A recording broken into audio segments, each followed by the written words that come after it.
Hallo. Hallo. Grüß Gott. Grüß Gott. Die Schwester war auf Thailand. Dieser Herr ist ein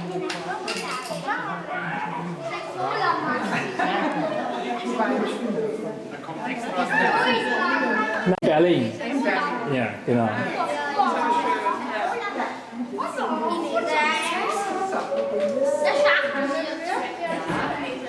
Haben wir alles? Was euch gehört?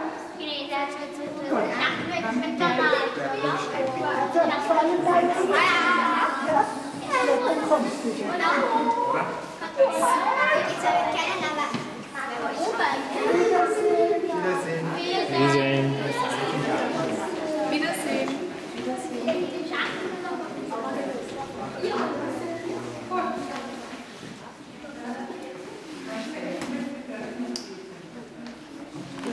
And you hardly see it. I have a blind, and there is a little space between the wall and the blind, and in that space it is nesting for the winter. What kind of birds do you know? I don't know that. What is it?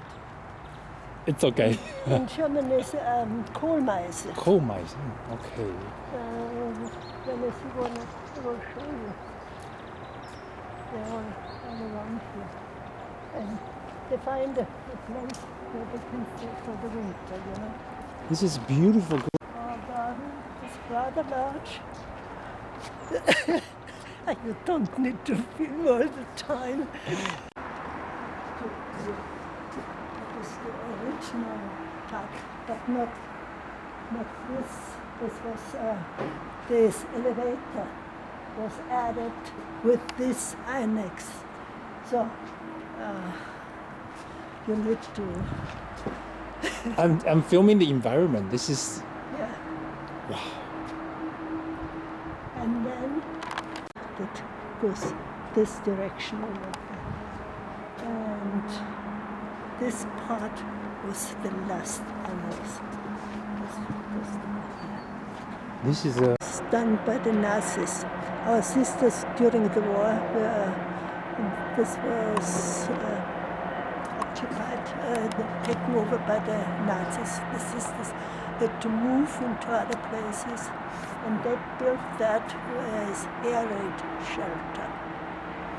So we cannot get rid of it because it's a very, very strong building, a lot of concrete. Das ist 58. Der andere hat sie vielleicht reingesteckt für das Ehepaar von der Schwester aus Tillia, weißt du? Ja, ja.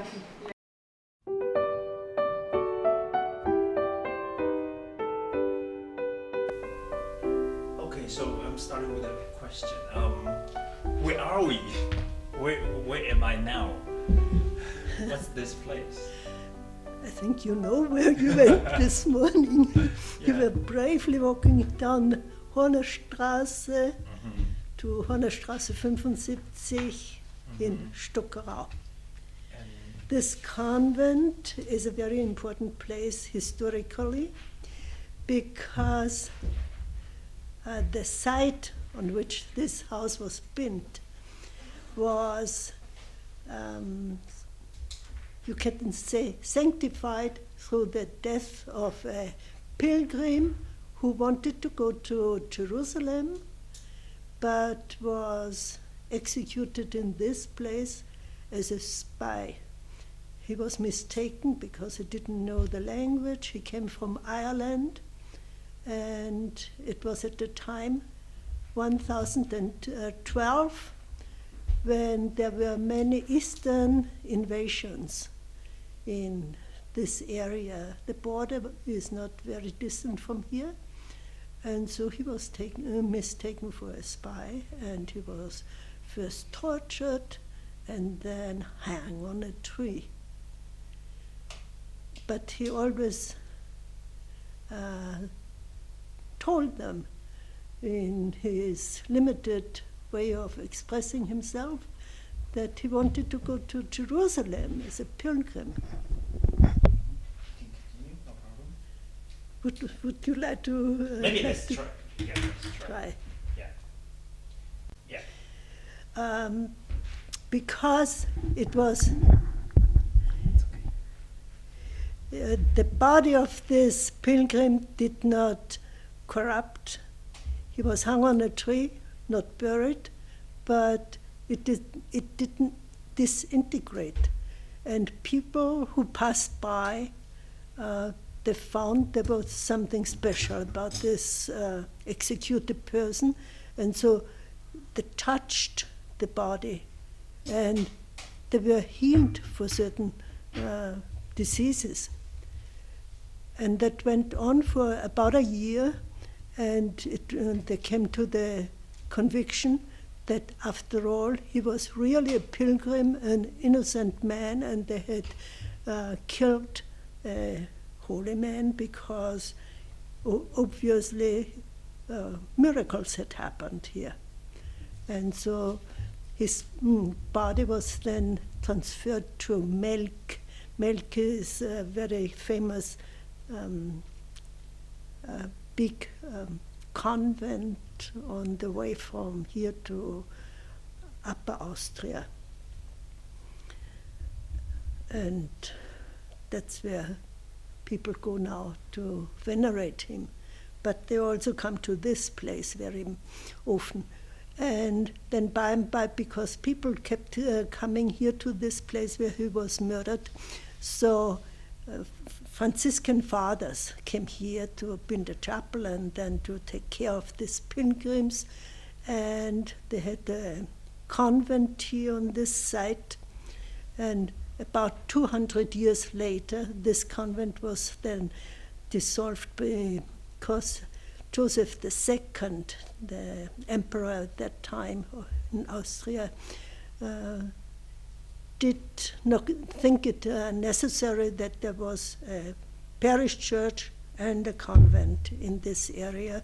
So the fathers had to live here, and by the buildings were taken for all kinds of other purposes, not religious ones, and over the years, over the several hundred years, they were totally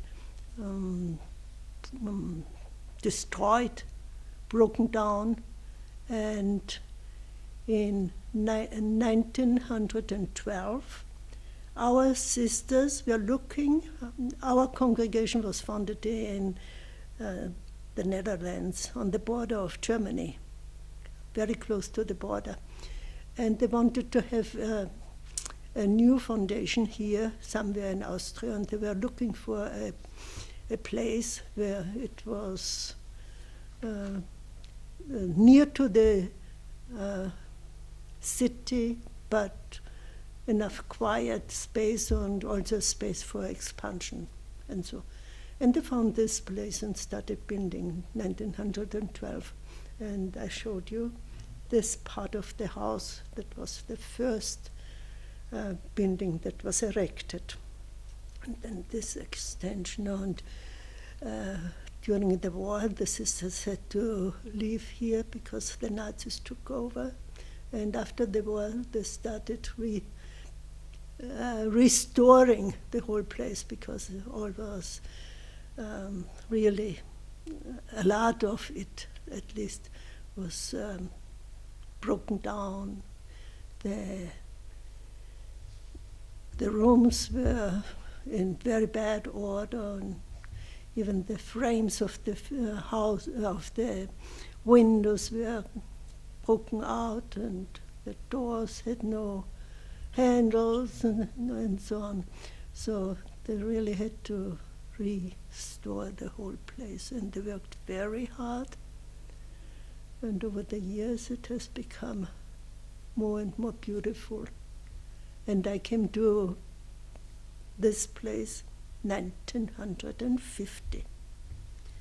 That means over 60 years ago, 61 years ago, I knew this place that was rather relatively shortly after 1945. The sisters came back in 1952. We were only 5 years after they had for restoring the place. So I knew it in not so good condition. And so I developed a very great sense of gratitude for the sisters who have worked so hard on this place, because I was trained for becoming a teacher, and then I went to the university and I went to Taiwan. I didn't contribute to restoring the place, to make it more beautiful and more comfortable to live. But there were many, many sisters who have already experienced the war and were not able anymore to go into other countries as missionaries, but they stayed here and did the work for us.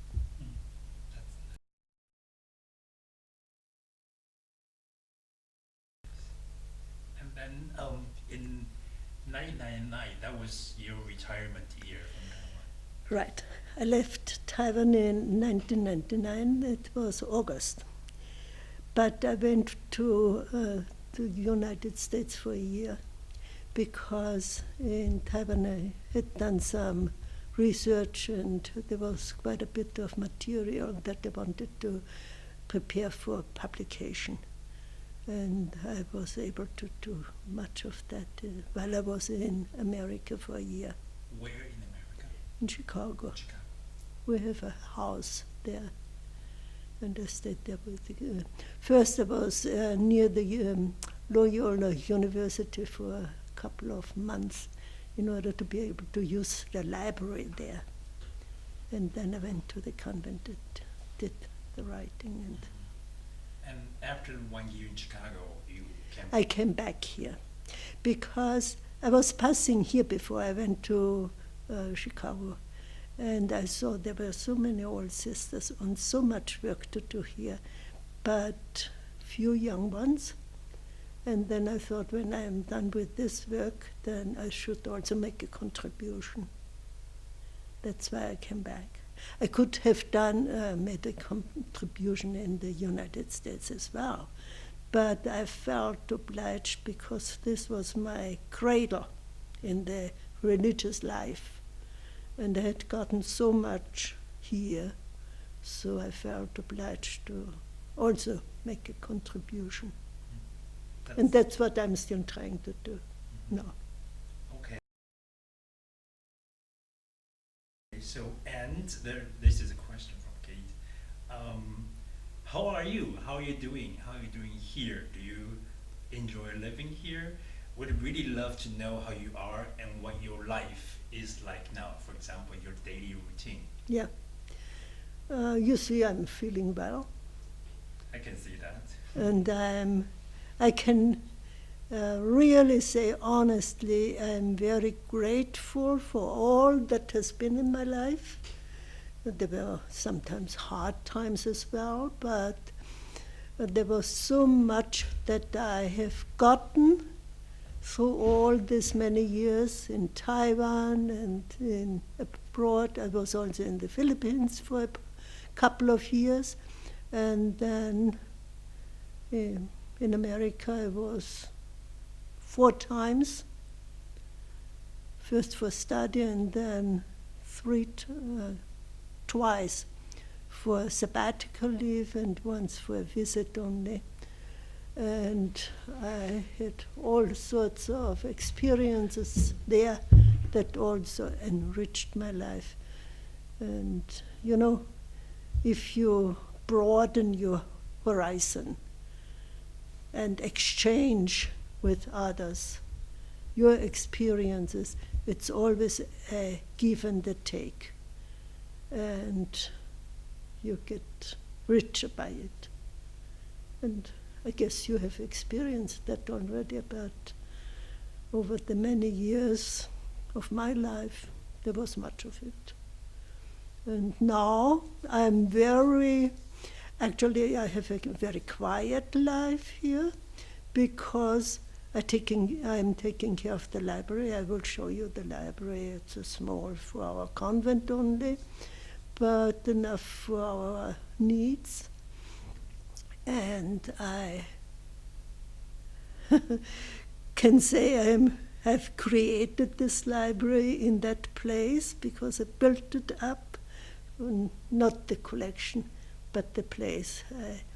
The place was in another room, and then that was taken for another purpose. And for the year the construction was going on, the books were all stored away in a garage, and then I had to set up the library in another room, and I could do it according to my vision of how it would be comfortable, practical, also a little bit nice, good for the sisters too, because they are all sisters, so it needs to be a bit comfortable also, and easy to handle and so on.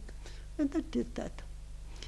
And so I feel I have made some contribution. Nice. And then I was asked to arrange the archives.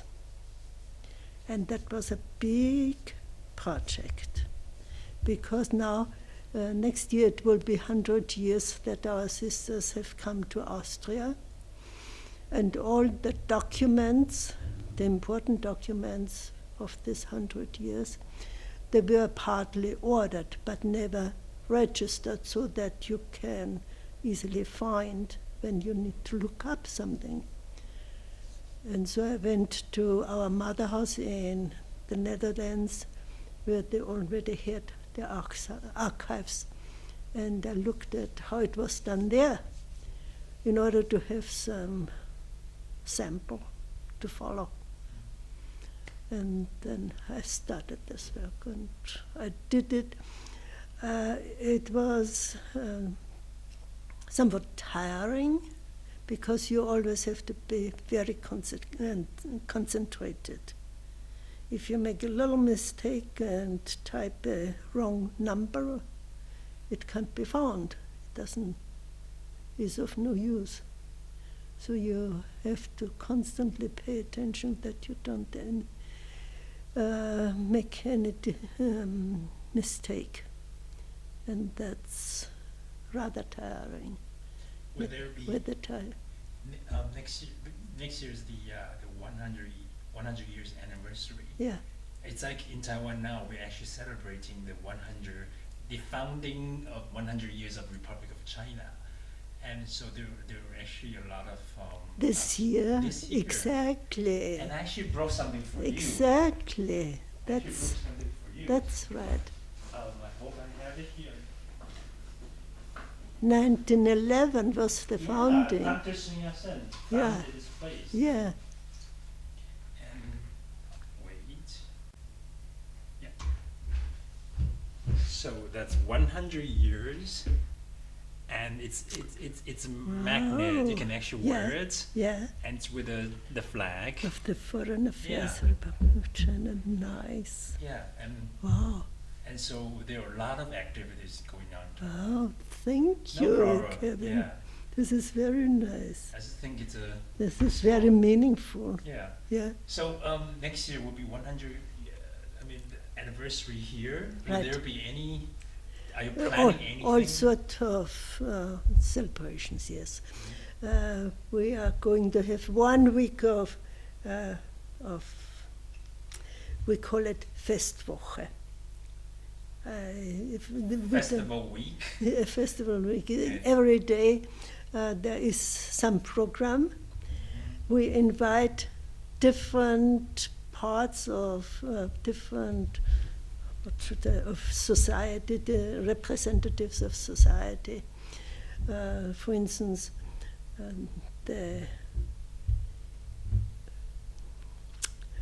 all the benefactors, the relatives, the supporters of the missionary work, the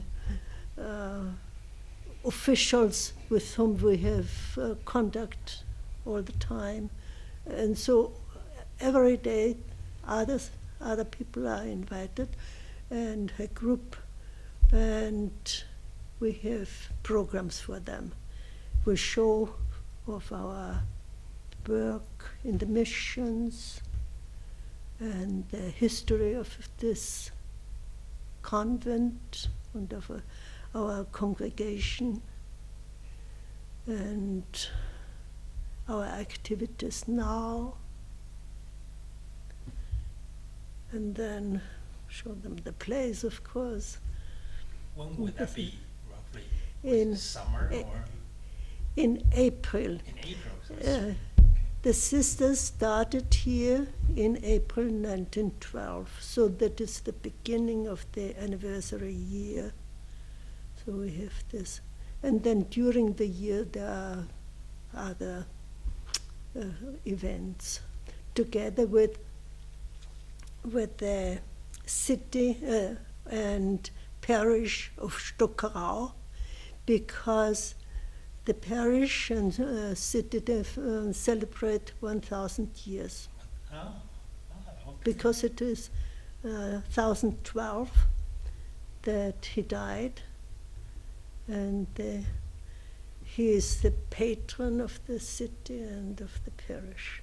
So it's a double anniversary. Double happiness. Yeah. Yeah, 双喜, like the Chinese 双喜. 双喜. right. Yeah. From sea.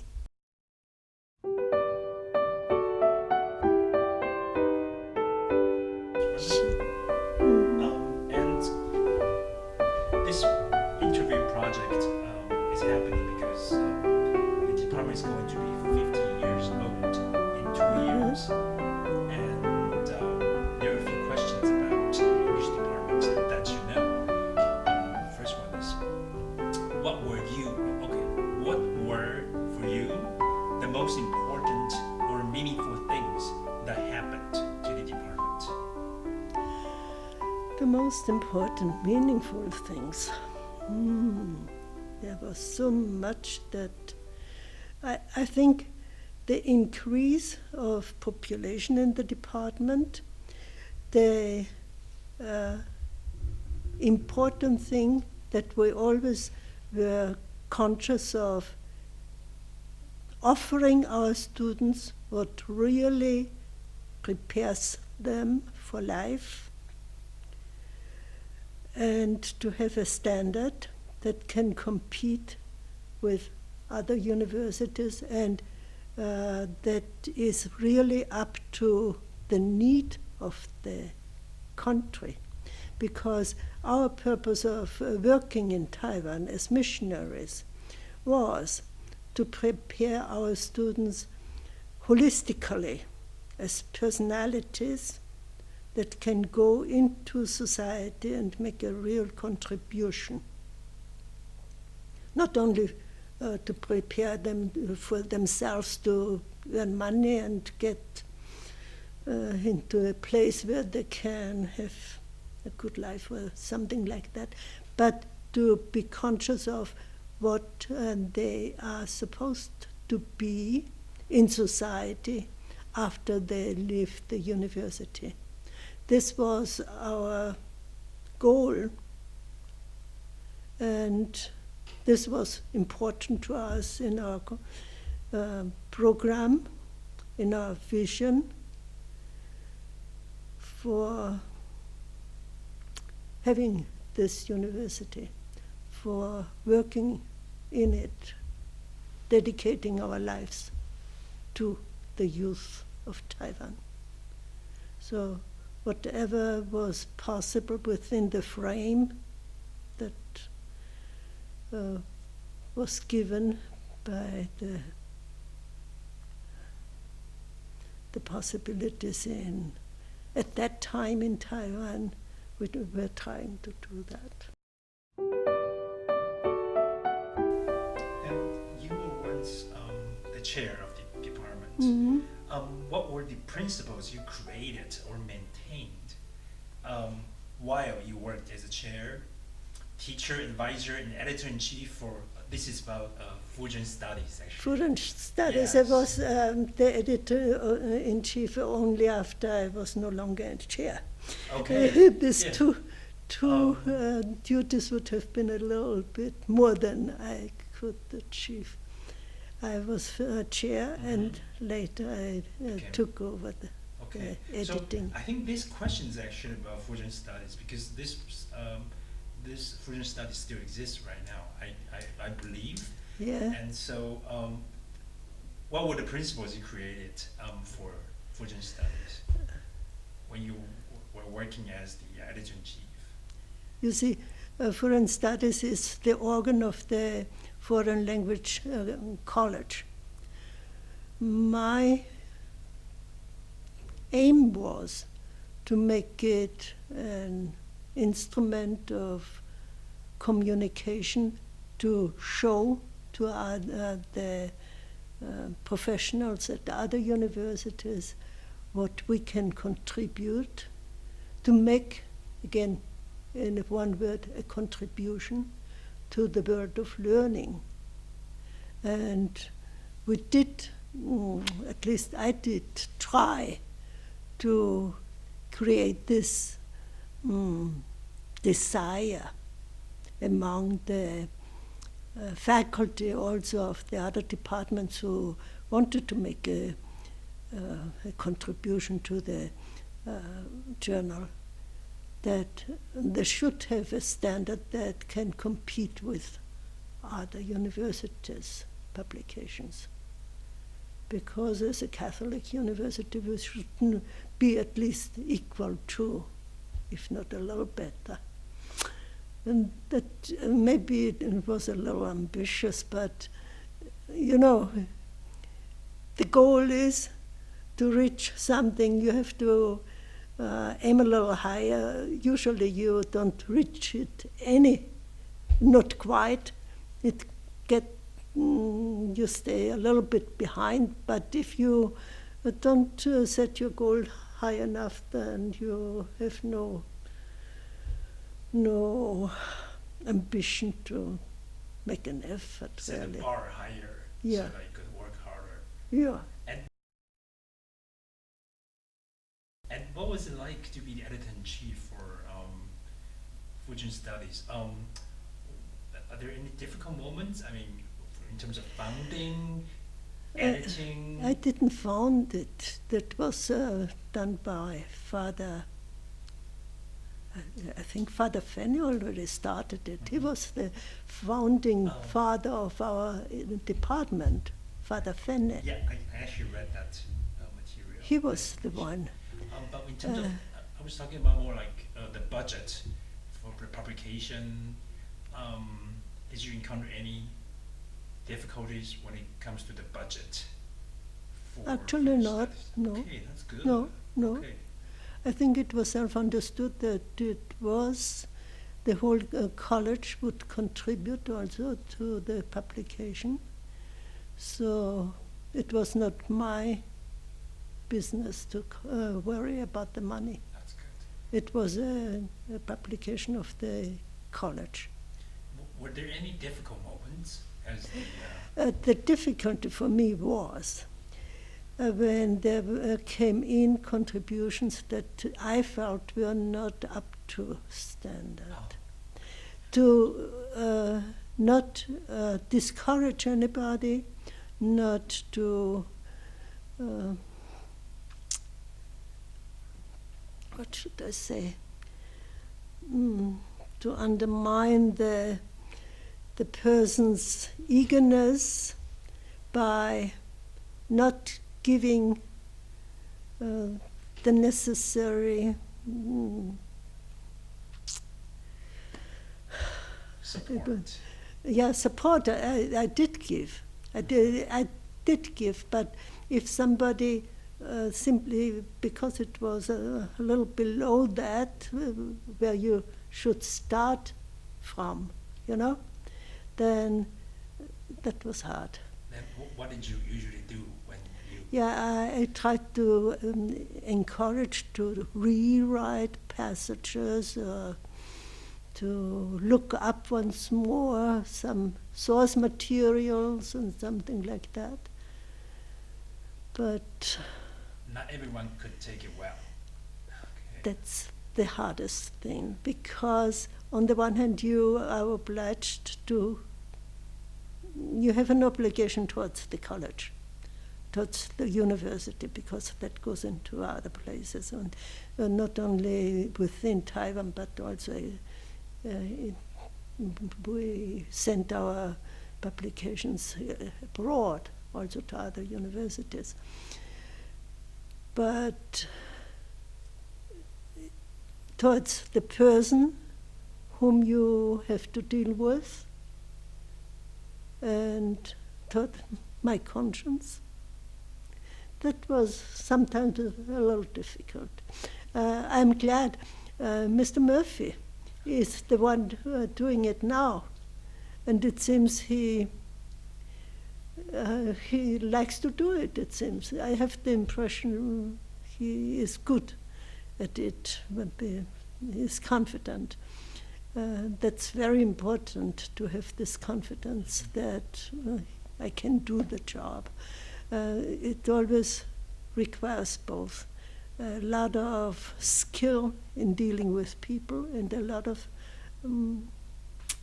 eagerness also to be in the way of scientific or knowledgeable production, really good to be able to make a contribution, really. And decades that you were in Taiwan, you've encountered so many generations of Taiwanese young people. And over the decades, over the years, did you change your way of teaching, facing all different generations? Right. If I try to answer this question, then I think of the early years. I got these photos from Kate, which I looked at yesterday and this morning once more. And I saw myself as a young teacher, and I was wondering, were you really the one? How did you have the courage to deal with, at that time, with all these challenges?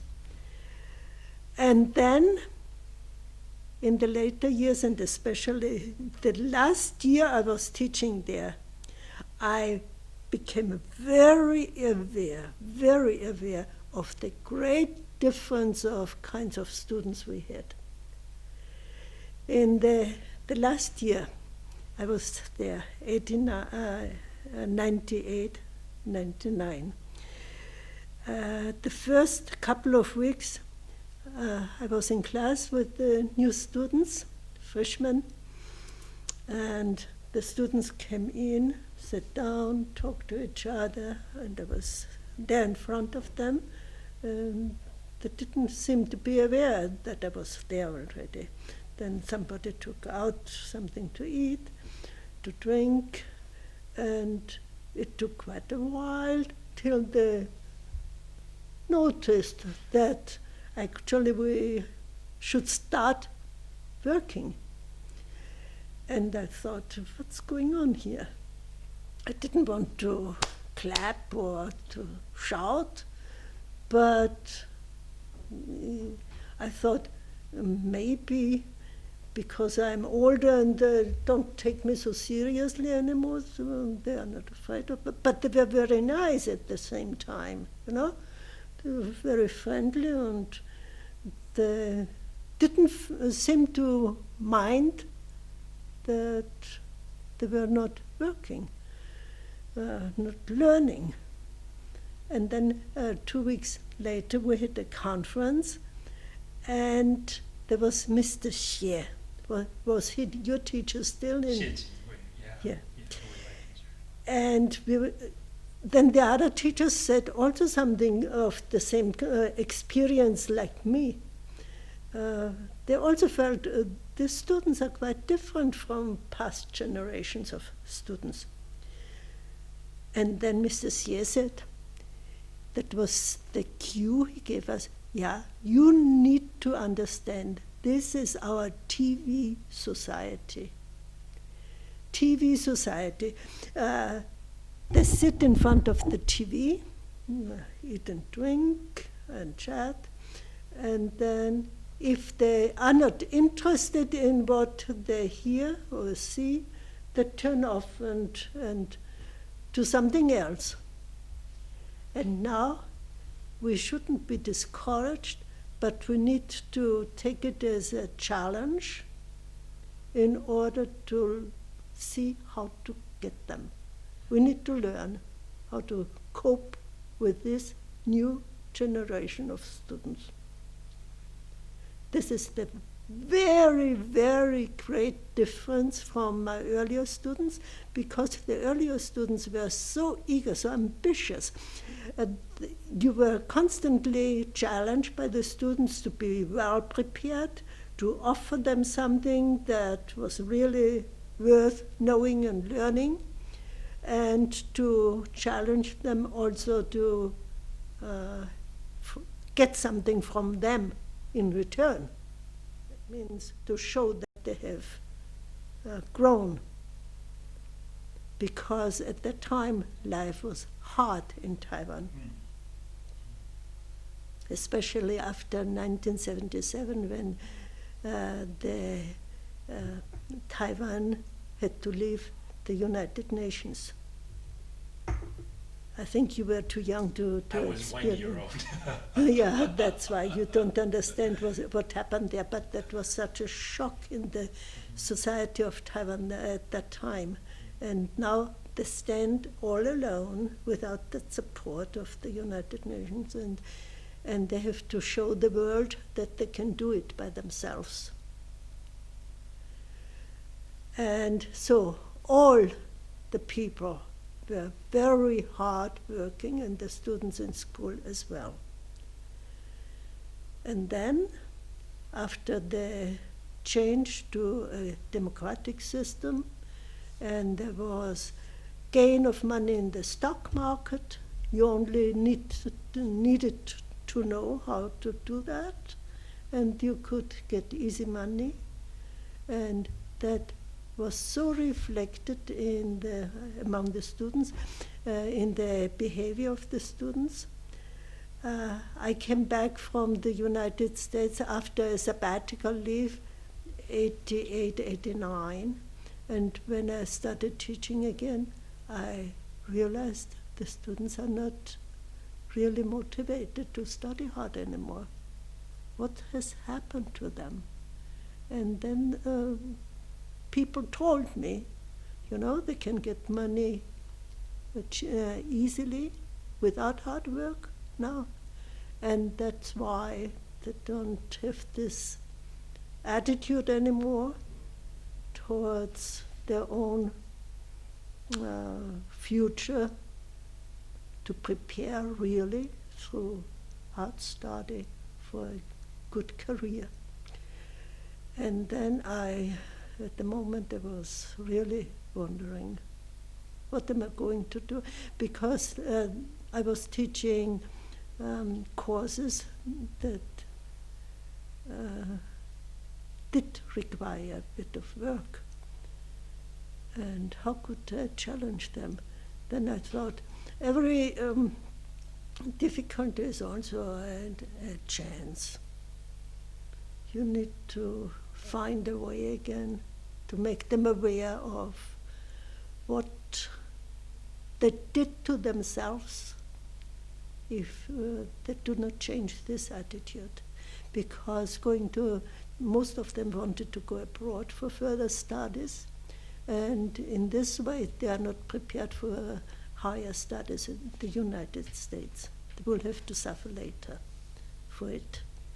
And I told them that, and by and by they came to themselves again. They became aware of what was going on in themselves and through their attitudes towards their future and so on. And so another change came. But the later young people, they had again other reasons for being different, because you and your companions had grown up already under other circumstances. There was already so much easier life than your grandparents had. Of course, yeah. I don't know whether I have answered your No, questions. you have. That was a very good answer, and I think that's very, very good to hear, especially for my generation as well. Yeah, I think my attitude was always I wanted to prepare my students for a life that was worth living. And the life that is worth living is, for me, to find your place in this world where you fit, really. It doesn't matter what you do, but that you are really happy in what you are doing. That you find that place that gives you a chance to develop yourself, your faculties, your abilities to the fullest. That's what our Creator wants of us, because our Creator wants us to be happy. And if we do that, if we really make that effort to understand ourselves, to understand our abilities and our interests, and also see our chances and have the courage to use our chances in order to give ourselves this possibility, then we're happy. I think you do look happy. I am happy. you like what you are doing, Yes, I right? do enjoy what I'm doing. Yeah. My new book is coming out in December. Yeah, what is it about? It's about, I can show you actually, I'm doing reading. Now I have to stop the camera. Mm-hmm. Leslie, she must be from. I Which don't. years? Yeah, what year did she graduate? What, in the It 90s must or in the 90s. 90s? Yeah, I was in And the she 90s. started in Danshui Okay. after Graduating from our yeah. department. Master's degree in what I don't remember what she got a master's degree in. But Sure. they were here in Austria, in Really? Vienna, Mhm. for I think 4 years Oh, because they're working in the in diplomatic service, and then they were in Taiwan for 2-3 years, Mhm. and now They were sent. and 2 years ago they passed here. Okay. They came to visit Here. in Vienna, and they came to see Ah, me. that's nice. That must have been 2 years or 3 years ago. Okay. And at that time they were in Berlin. Now I don't know how often they change, They whether they have gone back. Usually in one place they will have to spend 4 to 5 years. So Yeah. I probably know. I would think you. Yeah. But if I know the full name and I forgot. yeah. I forgot to look up whether I still have his name card. Yeah. I have a photo of Leslie. Oh, okay. Maybe if I Maybe show you the photo I afterwards. do remember one time that in a was kind of reception, I did talk to one of the diplomats who was working for Taipei Vertretung in Berlin, and then he told me that his wife was from English department. Probably, yeah, I remember that, and I talked, yeah, of course, and I talked to this wife very briefly, but because it was a reception, Uh-huh. so there were a lot of people, and we couldn't really get engaged in a proper conversation. So I think I probably know who that was. Yeah, but I Not yeah. very tall, Yeah, middle not very- sized. Yeah. They're still in Berlin. They're still They're there. still in Berlin. Yeah, I remember this because one time, now I remember, it was last year. They invited me over for dinner, but I couldn't make it. And I remember this because they gave me their street, their address, and the street was called Bitterstraße. Mhm. And I always remember that. Oh, you live on Bitterstraße, and sounds funny. I remember that. I think that's very one you were talking about. Yeah, I and- don't have their address. I had their email address, Mhm. but I They don't think have they're it. still in Berlin. Yeah, so, yeah, and they have kids. 3. And- 2 boys and the Yeah, so- youngest is a girl. I don't exactly know their names, but I know. You have met them. Yeah. No, good. Yeah, so. I'm glad to know.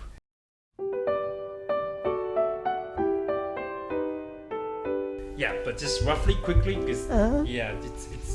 My, So you are going to have this published soon. yeah, in 1st of December actually. So this is about Oh. Christmas, and this is about two Mm-hmm. 2 years ago because it was they were celebrating the 20 years of reunification in Berlin, and what it did was they invited all the kids to paint and draw on the dominoes. Oh, really? And this was actually where the Berliner Mauer, the Berlin Wall, was. And on that very night, when the wall came down, I mean, 20 Yeah. years ago, but this Yeah. is 20 years later, and they just pushed the dominoes like, yeah. So it was a very nice event. Symbolic Yeah, and this action. is TV Tower in Berlin Mhm. and Stasi Museum. So it's I just quickly going through this. It's Yeah. Siegersäule. Have you been to Berlin? No, Maybe never you been. should come visit. Yeah. Yeah. Yeah, and this is so it's about a dancer friend of mine who is Taiwanese as well, and he's a dancer in Berlin. So, and this, I was thinking about that group I spoke of. I think there's something about Cloudgate, but Cloudgate Cloudgate. is Is it dancing? is a dancing group. Yeah, Yeah, that's it. that's it. Okay. That's it. There's one. I'm And trying she's- so hard and he's to a find dancer? his name. No, he's the The set stage designer. Oh, Set okay. designer. If he could design for Cloudgate, that must be really important. Really good. Yeah. Really good. And they were in Chicago repeatedly. And Yeah, of course. when I was Cloudgate, last there. Cloudgate is often invited to Chicago. Mm. Yeah, they're now actually just 2 weeks ago they were in New York City. Yeah. Again. Yeah. So Wang, I'm sure I can find out that. Uh. Anyways. But anyway, I'm doing proofreading right now, so Mm. and I have included lots of pictures. And it's going to be a thick book. So, Oh, yeah. So. so you will be famous. Oh no! It's just something I really enjoy doing, and I'm really lucky that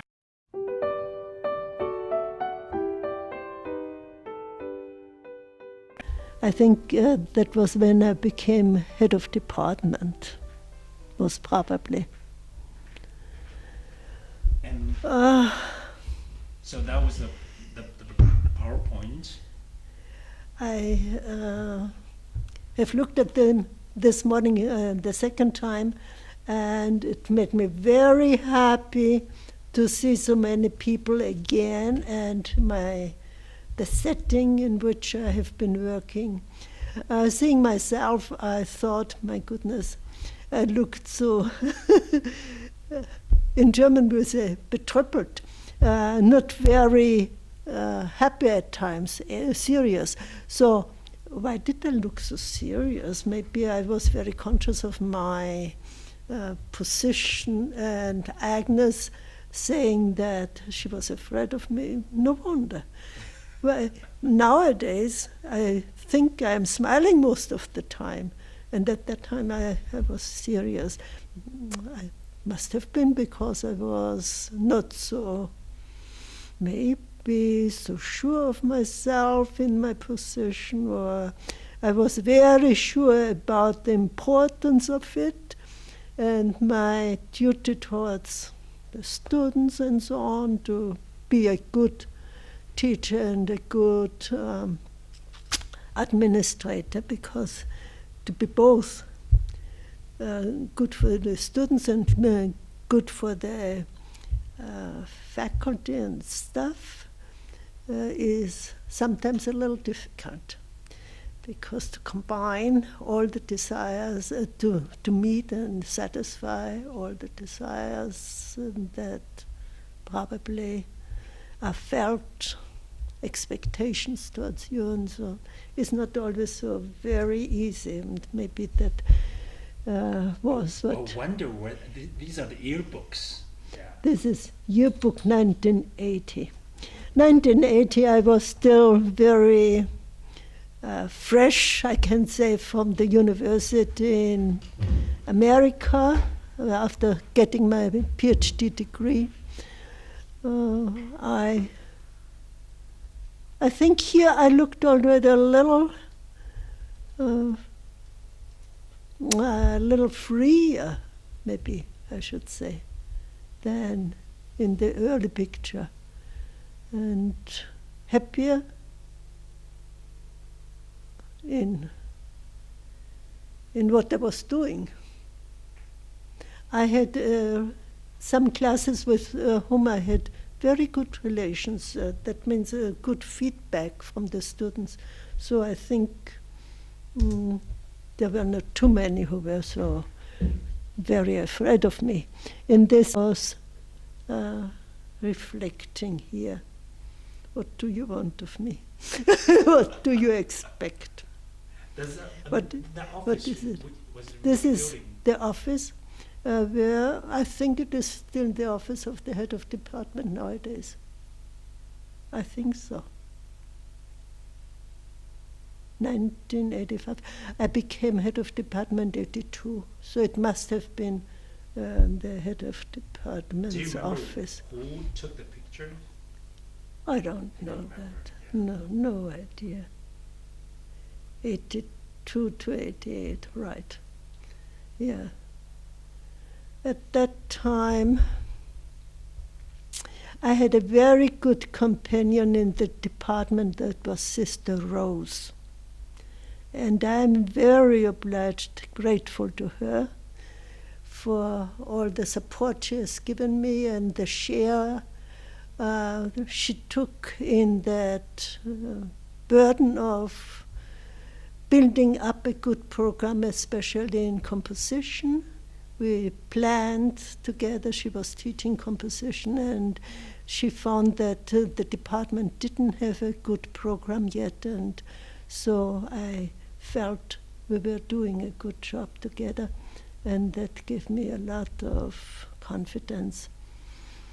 And she had also very good relation with the students. And she was doing what I, as administrator, was not able to do with regard to very personal relationship with the individual student. She was given courses in which these spiritual needs of the students were also answered by. And so that helped me a great lot. I think I was more confident at that time. This is a yearbook of 89 and 99. 89.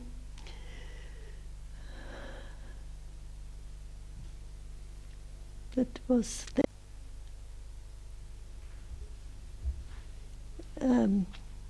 89, 88, I ended my service as head of department, and in the yearbook 89, it was the first year when I had only done teaching and writing. I did a lot of research after I had finished my term of office as head of department, and I think that was for me quite a gain, that I was able to dedicate my time also to research and writing. I felt that I could have done so much more if I had had time for that earlier in my life, because it really satisfied something in me that I liked to do, to find things that I felt worth saying about especially women.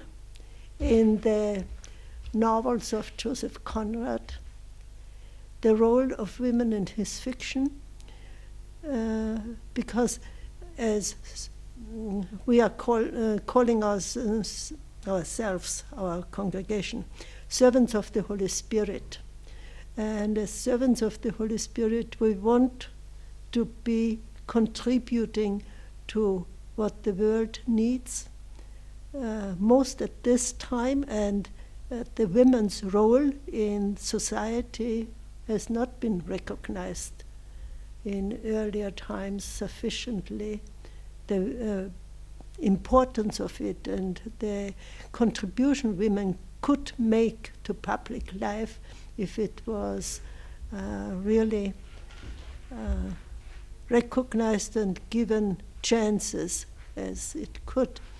So this was something I felt I could contribute to, make a contribution. And at this time, after I had come back after the sabbatical year in America, I was doing this. And so I was happy to is Agnes Faith Young. Remember? Yeah, I remember her very well. She was going to go abroad, and so I encouraged her, and I gave her some ideas to Faith. to Faith. Yeah. It makes me happy that she felt it was worth on my part to give her this encouragement and support for her future, and it makes me really happy that it did help her. So what I feel is, by giving to all these young people, I have given also to their students again, if they give on what they have gotten. And so it grows, and it is a contribution to society that hopefully will also slowly bear fruit for a better future for mankind, if the individual, a little seed, grows slowly. There is hopefully more, the human being more human by slowly. And so it makes me happy, not that I'm proud. There is nothing to be proud of, because I was given chances, and this is also something I was given. It's not my merit. But I'm happy that it did help and that it bears fruit. And the same also with choice, and maybe there is a little bit in all that they are saying, a little bit of this nostalgia, the good old times. And the past is always a little bit surrounded by the beauty of gone by days. But I would think a little bit of it is really what they felt, honestly. And here is Agnes, and I visited, that was when after the first year of being head of department, I went to see her because I passed through the United States coming back to Austria for a vacation. And I visited her there, and it's funny that it was because of my hair that she was not afraid of me anymore. But I give her credit that there was a little bit more than hair, only long hair. I hope she is not disappointed when she does see that my hair has become very short now. When did you cut it really short?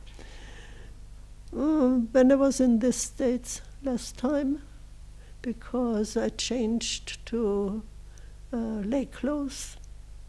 In the United States, they hardly ever wear habit anymore. So I had no difficulty to adjust myself. And when I came back here, it was also free already. Some sisters wear the habit, others don't. And I already had changed, so I stayed with what I was having, because actually I didn't have a habit anymore that was decent to wear, because I'd worn out my things. And the Rose Garden. I have a photo of Sister Rose. I visited her in the United States while I was there after I left Taiwan. And maybe it would make her happy if we show her this photo afterwards. You can take it. I'm sure I can Yeah. do that. Yeah. The Rose Garden, as I said, I'm very grateful to Sister Rose, what she has contributed to the department, and also by doing that has helped me in my term of office as head of department. Brother Koss has already left, right? He is also now no longer there. It's Father Bauer who is still there. I think he is one of the very last ones. Mr. Murphy, I'm glad to know that he obviously is staying, and that's very good. Yeah, and Kate, of course. And Ray is still there. And Ray is still there. How is his health? Last time I heard, he's actually in good condition. It's getting better. Yeah, he can teach 4 hours already. Ah, So thanks be to God. yeah, I'm glad about yeah, that. he was bad, Mhm. but now Yeah, he's yeah. in good condition. I admire him for sticking it out, right? Yeah. Others would have given up. Mm. Here he is in the photo.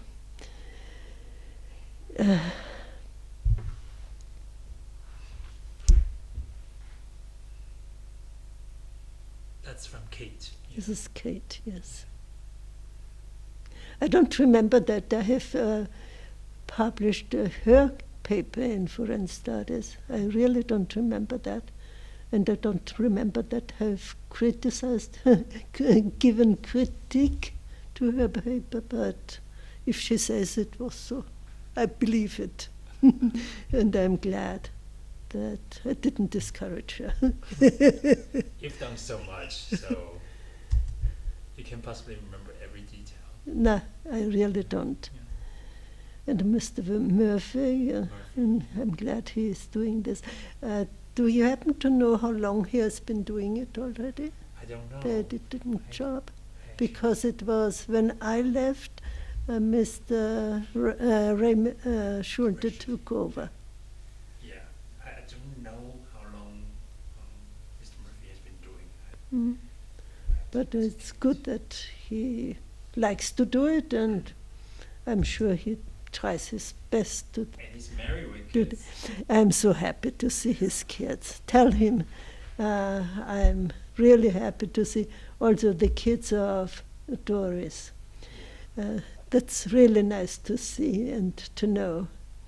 I don't remember that we were discussing the little prince, and that is something that I'm happy that he can make use of what we talked about at that time. And here are her daughters, lovely kids, beautiful kids. Hmm? I wouldn't have recognized Doris here, but It's a, she has the hair grown longer than before, right? and this picture was done in a studio, so with makeup and proper lighting. So Yeah, maybe that's why she looks Yeah. quite different. she does look different, Yeah. right? But it's nice to see her daughters, very beautiful. And Jerry.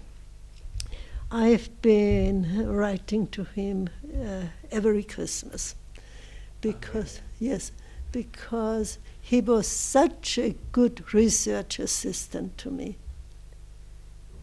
I'm really grateful to him for all the help he has given me. I couldn't have done much of what I did do without his assistance. He went to the library and did all the research, find the materials and copying, and also got me a new PC, That's good. a notebook. Yes. No, excuse me, not the notebook, but the printer, the Canon printer. Yeah, he was talking about the Canon. Yeah, printer. the Canon printer, and I'm so glad to have this little Canon because I have a big PSC, and I couldn't do much of the work I did for the library, printing the cards. I need the little printer, and it does such a good job. And I often think of Jerry when I get it working. So. And Lydia. Lydia was the assistant in the department, in the secretary, the department secretary from 96 to 98. I must admit I don't have her face anymore present to me. She wore glasses and curly long hair. Yeah. And she was always a bit shy. And I gave her good support, encouragement for going abroad. I remember a student, somebody who wanted to go to England and obviously this must have been she. And I'm so glad that it has helped her. She was the nicest person. Yes. Yeah, she was so sweet. Uh-huh. She was always patient with us because we students were annoying. We were always asking questions about credits, about the classes, about faculties, and she was never impatient with us. Yeah. That did need a lot of patience, this secretaries. Really. Every second a new student coming in, asking a different question or the same question. And the teachers coming in between and this and that. And so there was Judy when I left. But later Julie came back. And is there now, right? Yeah, Julie's there now. Yeah. And Julie's in the States, I was told. I actually don't know. No. She is married, I have been told, and she's in the States now. That was the latest I heard about her. That is Lydia. Lydia has come back. She has completed a PhD. I think she studied linguistics, if I'm not very much mistaken. Actually, I don't know. She doesn't mention what she has studied, but she went back and she... Good. So Furan has gained by having her back, right? I'm sure. So, and this is 98. And there comes, that is still, this is still Lydia. So she is a Christian, obviously. This is Julie. See, that's the office. That is Julie. Yeah, that is Julie. Yeah. Right. That's the office. The But busy office. Julie has become thinner. She was because remember she was pregnant. yeah. Now she has been already as a student. She has been quite a little plump, but here she is rather thin. Yeah, I've last time I been met her, wondering. she was quite thin. Yeah. Yeah. And busy. Probably because her kids are demanding so much from her, working hard. These are people, the classes, class reunions from times I don't know anymore. Class reunions of Alice Lee's class, that is. And you were there, you were in the picture. Yeah. Alice Lee. This is Alice. But she is. This was taken 1905, but she is one of the earliest students I have taught. That must have been in 1977, when I came back from the States with a PhD. I think I've taught her. And this is a reunion, and there are children of the former students in the picture. And this is a get-together party of the English. Every time I have this photo also in my album, and every time I look at it, I have to laugh. Look at Mr. Tom. He looks like a schoolboy and next to you.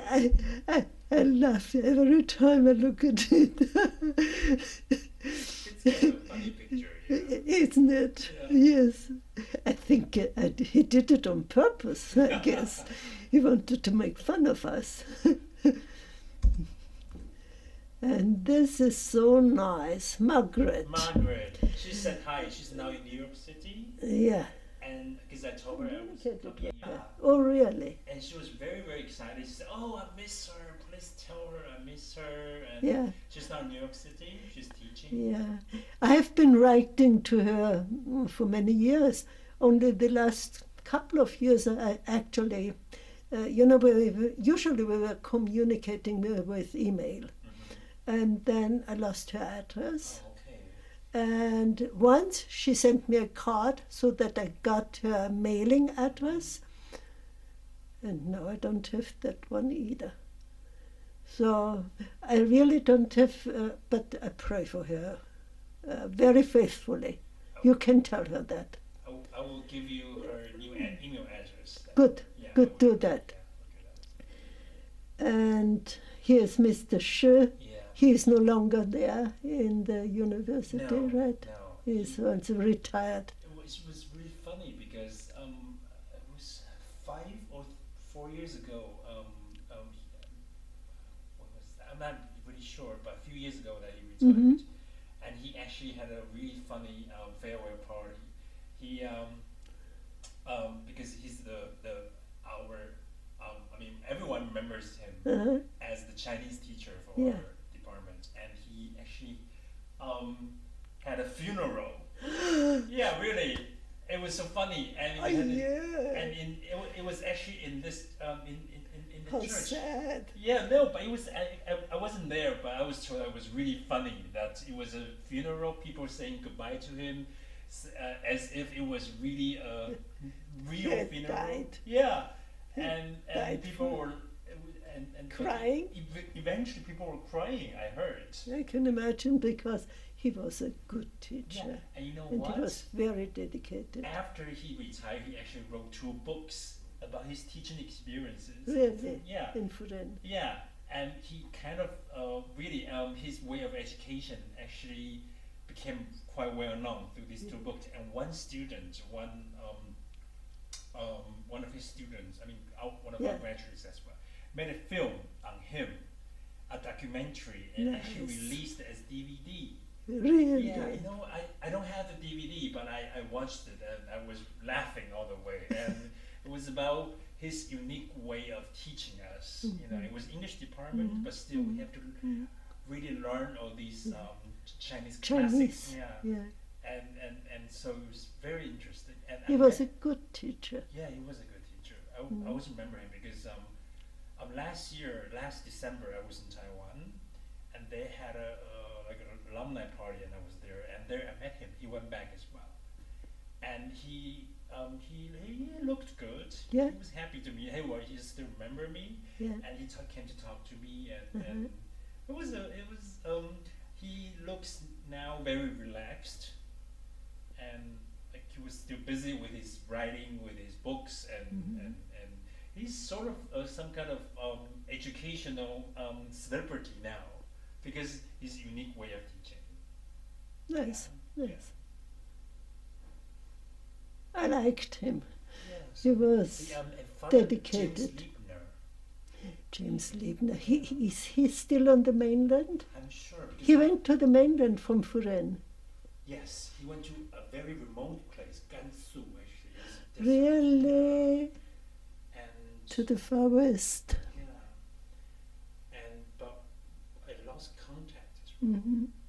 I mean, because he was my class was really close to him, and That's- but, yeah. because he taught us many classes actually, but then he went to China actually right after my class graduated, and we wrote to him several times, but then gradually we lost contact. Hmm. Yeah, so But Margaret, I'm happy that I see her here. yeah. I think she had a hard life. Yeah, it's not, After she went back to the United States, it Well, was actually- not so. I actually visited her, how 7 or 8 years ago in Sweden. In Sweden. Yeah, I visited her.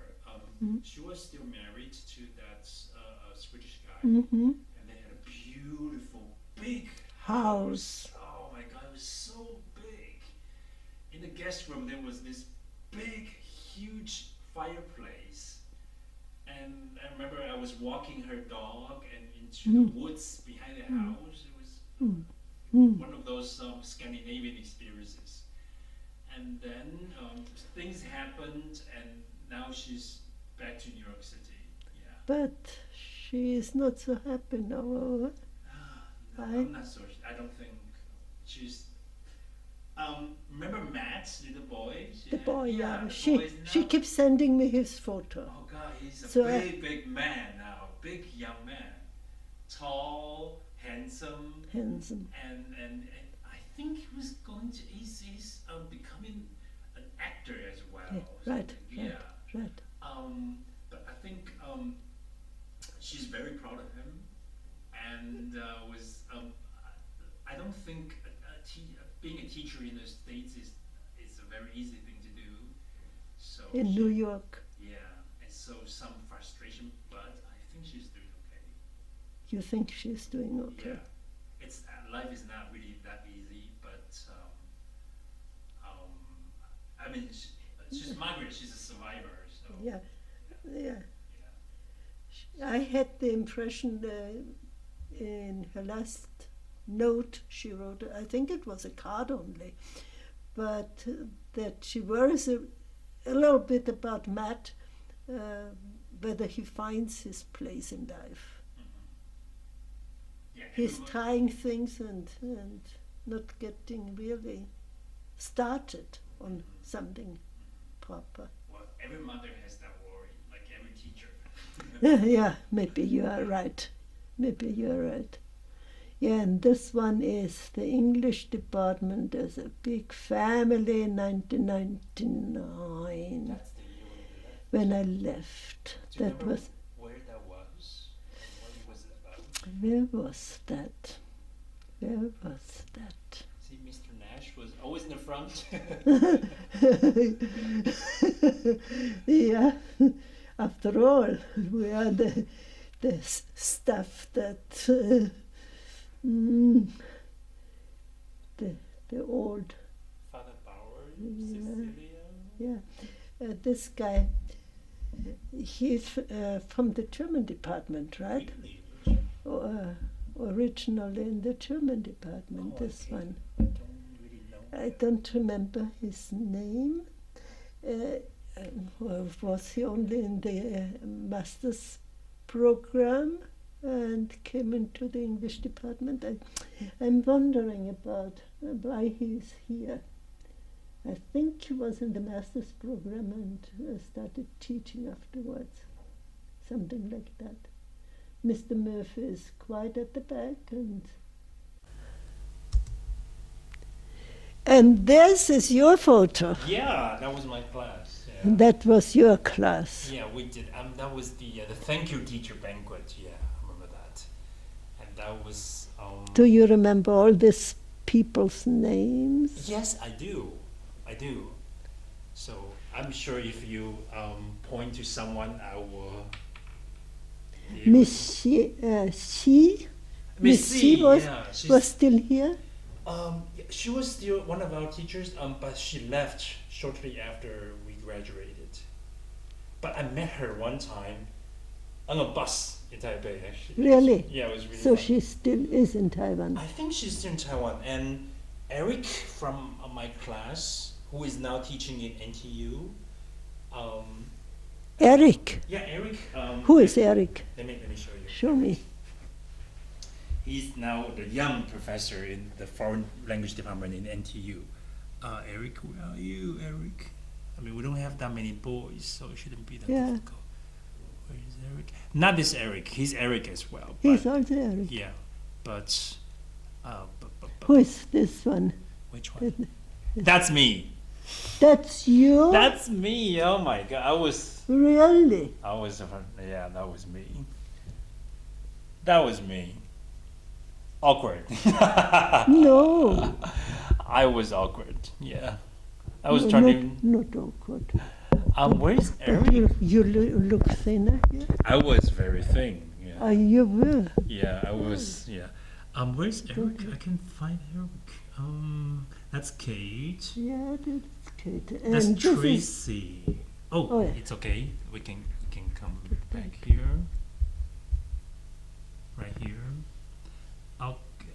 That's you, and that's Cecilia. Cecilia. Margaret, and that's Murphy. Yeah. I mean, Dr. Murphy. And where's Eric? I can't find him. Father Bauer. Father Bauer, the yeah. back. And gosh, where's Eric? Where are you? Eric is the boy who wears. There's another boy at the Yeah, back. that's Ken. That is Ken. Yeah, Ken is now a police officer, actually. And these two boys okay. in front. That's Dennis. Oh, Dennis, what's his name? That's Mr. Nash boy. Yeah, the little one, but the Yeah. other two boys. Oh, this is Alan. Alan is now teaching in the girls' senior high in Yilan. Oh, really? Yeah. Really? He's teaching English. He's married with $2, I believe. Oh. Yeah, or one. I think $2. Yeah, I'm not so Already. sure. Uh-huh. And this is Tony. That is Tony. Yeah, but I lost contact, so I don't know what he's doing now. And Eric is really not here, really. I mean, maybe he was behind the camera, or I really can't find him. Maybe he's in there. Maybe still. that's that one. I know, because There's somebody hidden yeah, here. There. that's possible, because I really can't. Mm. This boy right here at the margin next to Father James Liebner is Clark. Clark is now working. He just got married. Yeah, that's yeah. Do you remember Peter Cho? No. Peter Cho? No. No? Not really. There is he is a pilot in China Airlines Really? now. We have a pilot from our department. He must have been in the early 90s. You know, you came to the department in I came in 94. 94. Yeah.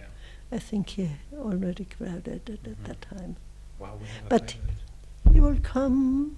Today is Friday. On Sunday he will come to see me. Oh, really? Here? Yeah, he comes once in a while to Austria. He flies. The direct flight from Taiwan to Vienna. Right. Wow, that's He's good. pilot. So you do have some regular visits. Yeah, certain people. There's a girl, Melody Moe. No, that is also before you. She's in Munich. She's married to a German, and she was here in May for a couple of days Oh, okay. with her husband. Wow. Yeah, I do have contacts That's once in a wonderful. while. Yeah,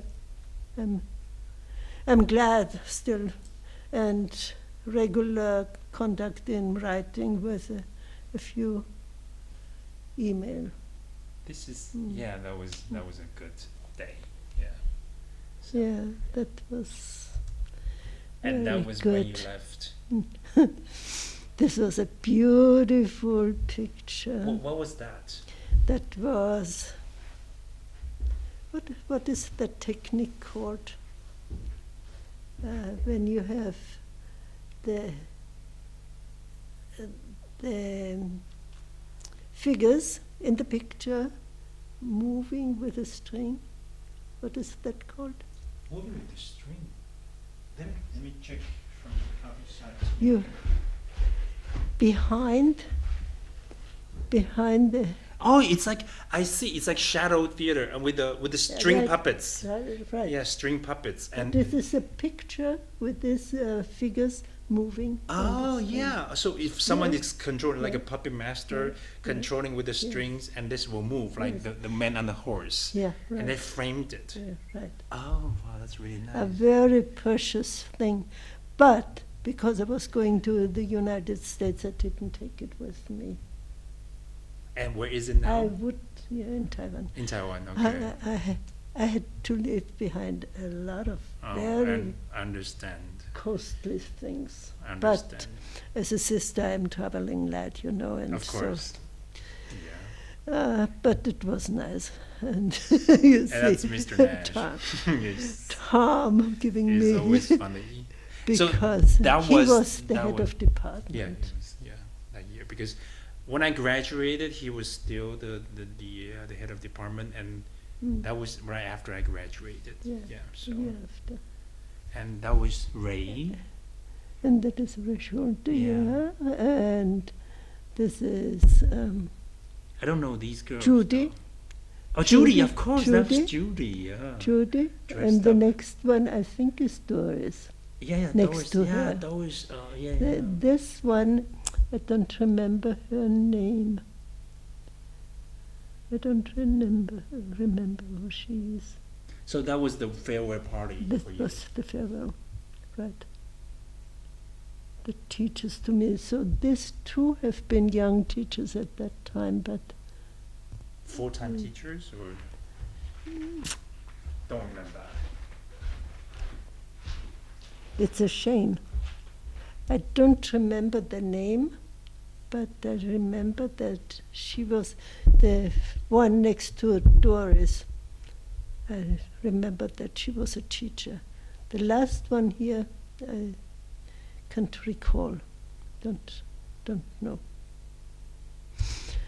And this is, let us keep in touch, sister. That was in Taiwan, in Vienna, when the president was here to visit. We did have an alumni association, a small alumni association in Vienna. In Vienna. And that is when we met the president. They came together. And here is all of them. This is an Austrian husband of the one next to him, the Mrs. Huang Jinxue.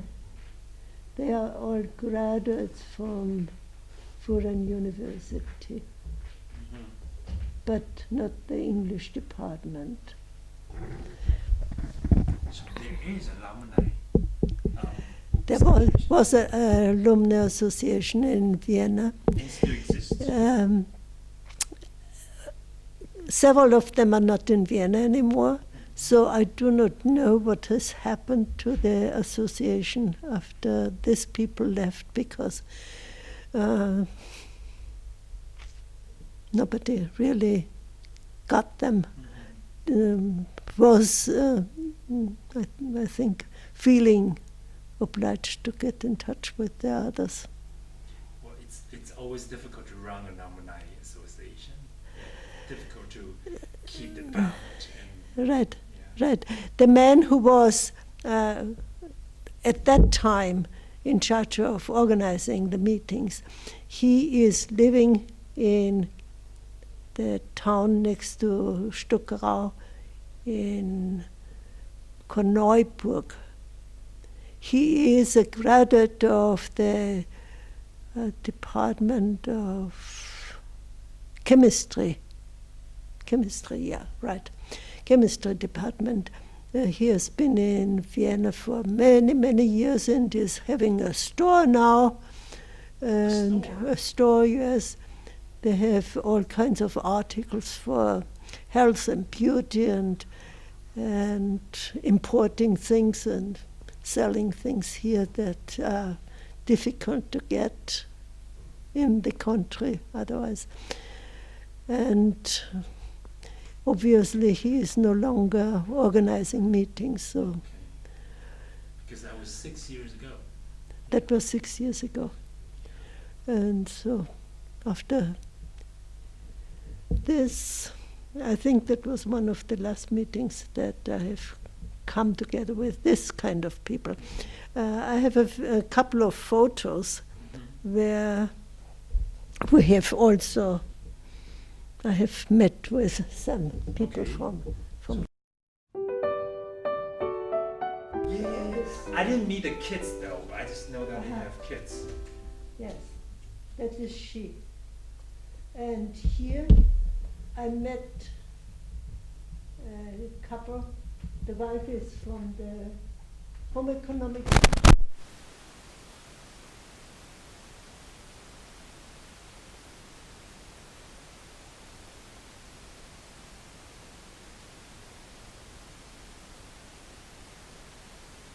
This is this photo. And this is another photo with a couple of Chinese that is also in Vienna, but this is a man from mainland China. It was a group of Chinese people here too. These are all Chinese people from. 3 years ago, I celebrated my golden jubilee as a sister, as a nun. And this is a photo from that day. That was a beautiful picture. Yeah. I have more of the celebration in this USB stick. Yeah. So maybe I could save that into my computer, if that's okay. You can choose a couple of them. I think it's not worth to copy all of it. But Awesome. I show you Okay. what is there, and you can look at Okay. what you want to, if you want to choose something of it. But this is my grand niece. Oh, wow. Was there as a visitor. This is good. It's a good picture. What was there? Her father took the photo. Oh, okay. Was there a honoring ceremony? Oh yes, in Okay. church, and on the stick you have more of it. Okay, so I will put it on my computer. That's good. That's a good picture. And when was this picture taken? That is quite several years ago. You looked happy in that picture. I was happy. Yeah, it was a good day. It was a good summer day. Yeah, right. I think that was shortly after I came back from the States to Austria, probably. That's a good one. Yeah, good.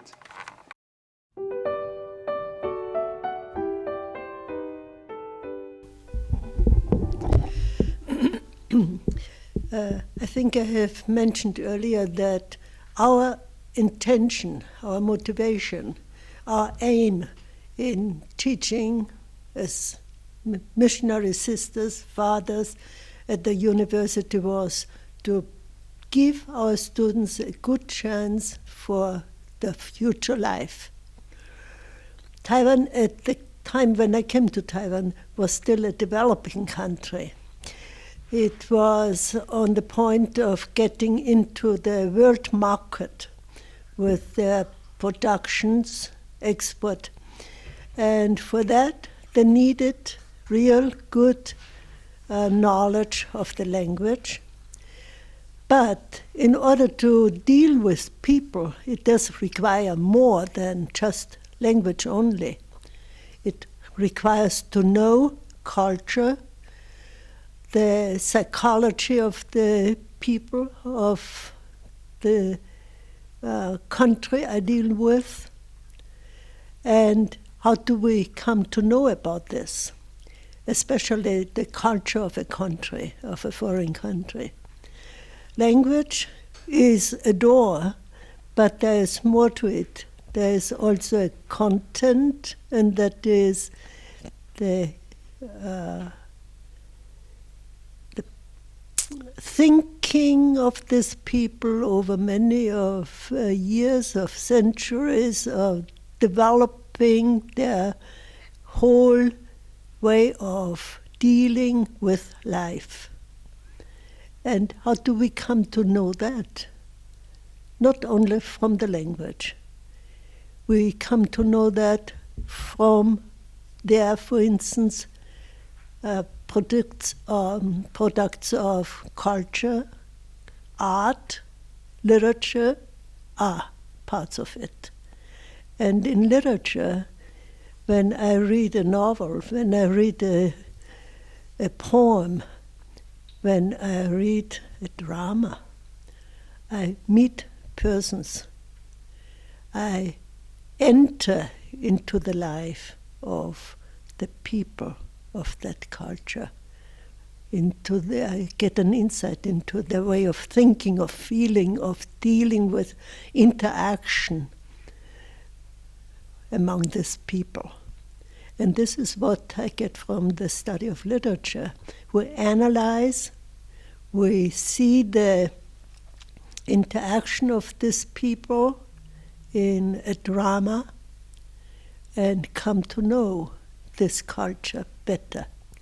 And this is what, in teaching literature, I aimed at. For the same reason, we also always fostered drama in our department. Performance of drama, what does it do? I work with my language in order to show interaction, in being active in one way or other in the play. I deal with the other persons, the other characters, and I have an opportunity to develop relationships. And relationships in life are very important. How do I meet people? How do I deal with them? This is what we can learn from literature. What is behind a certain way of behaving? What are the thoughts, the feelings behind it? What are the results of it? I analyze it. What are motivations? What do they lead to? What are the results? And from this I learn very much about practical life as well. And I think that is what we also wanted to give our students for their life, by going out into public life, into the world of commerce, of trade, of all kinds of very practical involvements in society. They can apply, can draw from these insights they have gained by the study of literature. Language does require some kind of content. you need to have something you talk about to apply your language. And I think human society, as we have them in the pieces of literature, is a very direct means of learning in different ways, the language as well as much more that is to human life. Well said. Something very indirect that has, in the long run, a result that is a gain in many different ways. Not only for making money, and I think that is something we need to become much more aware of, conscious of, also in our attitudes now, that money alone does not make us happy. We see it in the present situation of this crisis, financial crisis in the world. What are the consequences if we only think of more consumption, more material gain, if we don't have any inner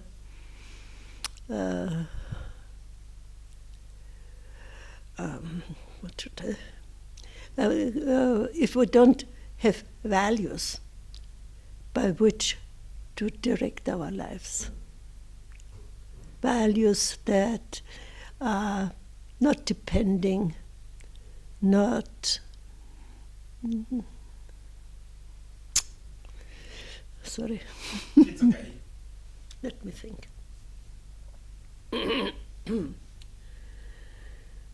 This way. In our time, there is so much competition in public life, in the commercial life, industrial, everywhere. You find there's so much competition. And if this competition aims only at material gain, then there are losers, bound to be losers. And what do they have to go by to make their life really meaningful if there's nothing but material values? There must be other values that are independent of material things. I don't mean to say that money is not important. We all need money in order to feed ourselves. But it is not the most important. And it seems to me that for many people, money is the most important thing that drives them in their lives, and they will never get really happy as long as this is the only gain they find in their striving and in their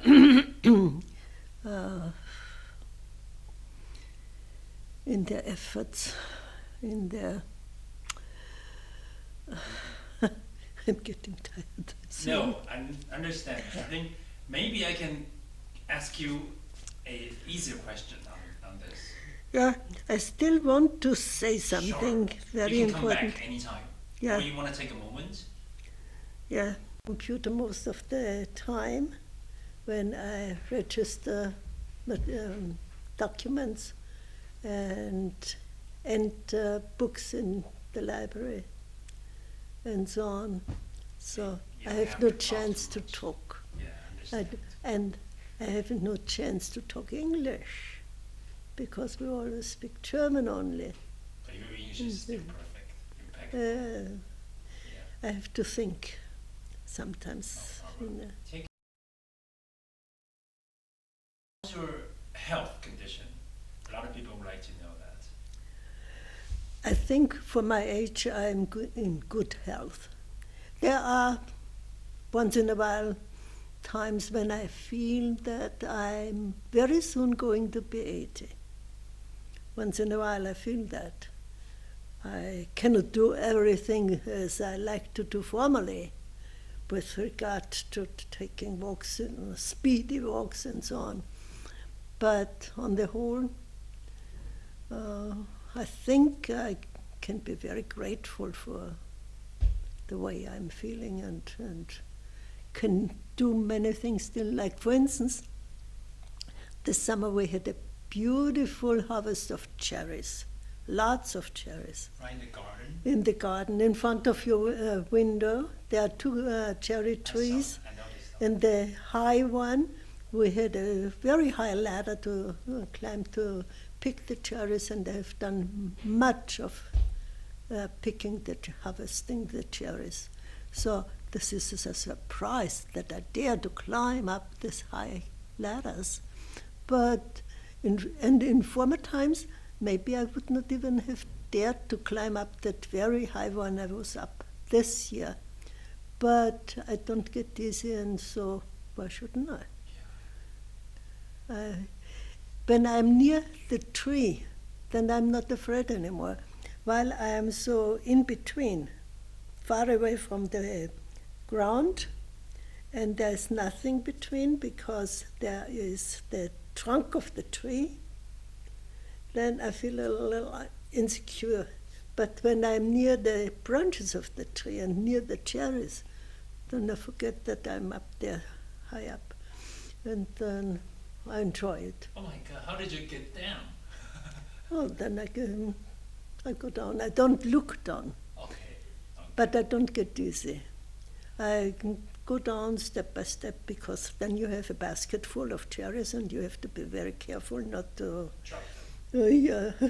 So that keeps me busy thinking of how I get down with the basket without losing anything, not But turning them over. Are the cherries sweet? You don't know cherries. I do, but I know some trees, some cherry trees, the cherries are actually sour, and some are very sweet. You're right. There is one kind that is a sour Kirschen. Yeah. That is another kind. I like them too, but they are later, and they need more time to get really tasty. Mhm. There is a sour taste, but also a sweet taste, and they're very. I like them very much. That's nice.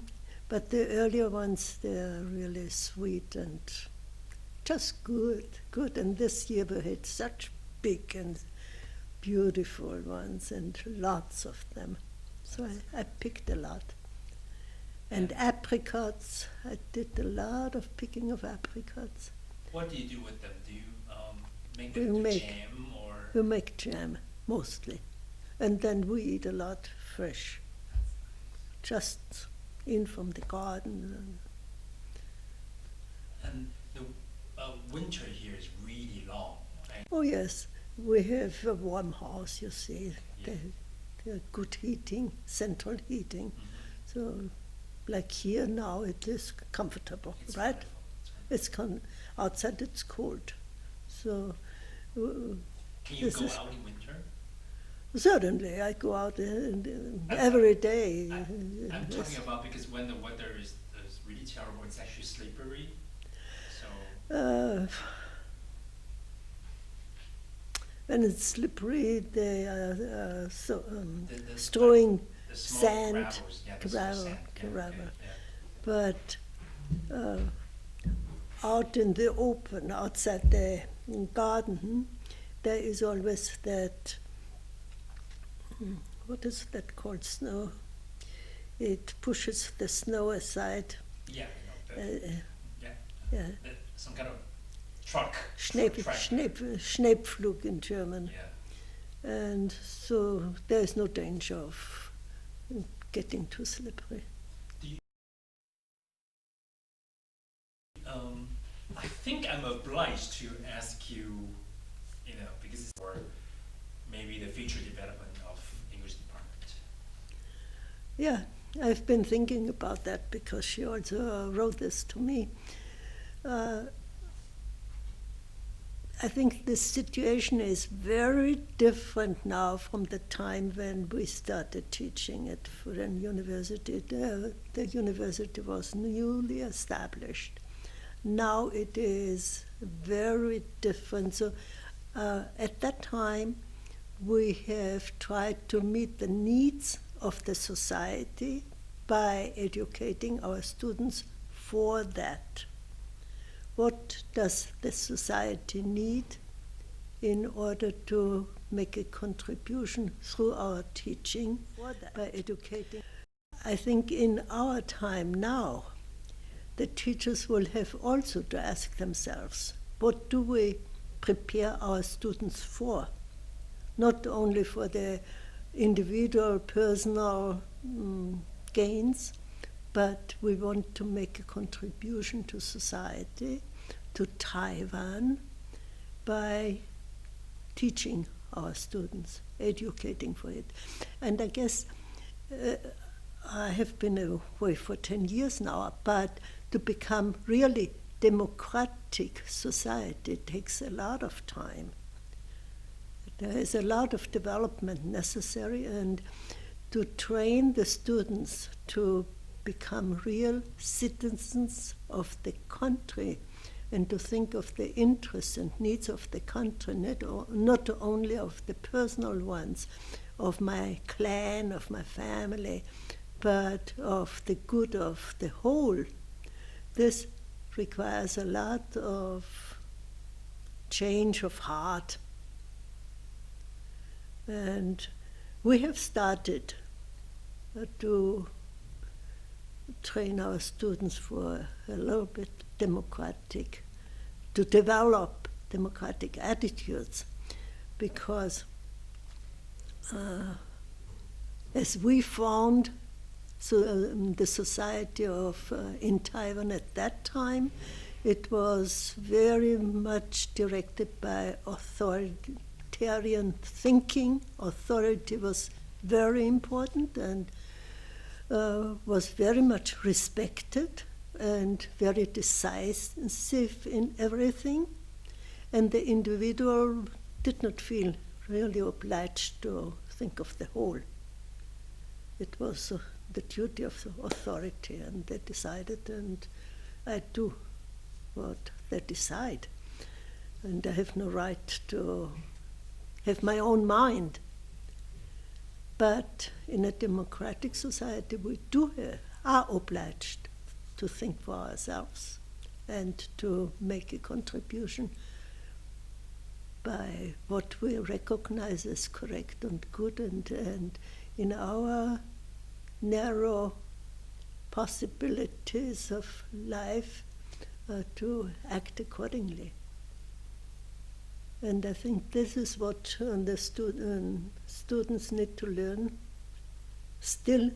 are in the process of having to learn, and what the teachers probably want to think of in their goals in teaching their students.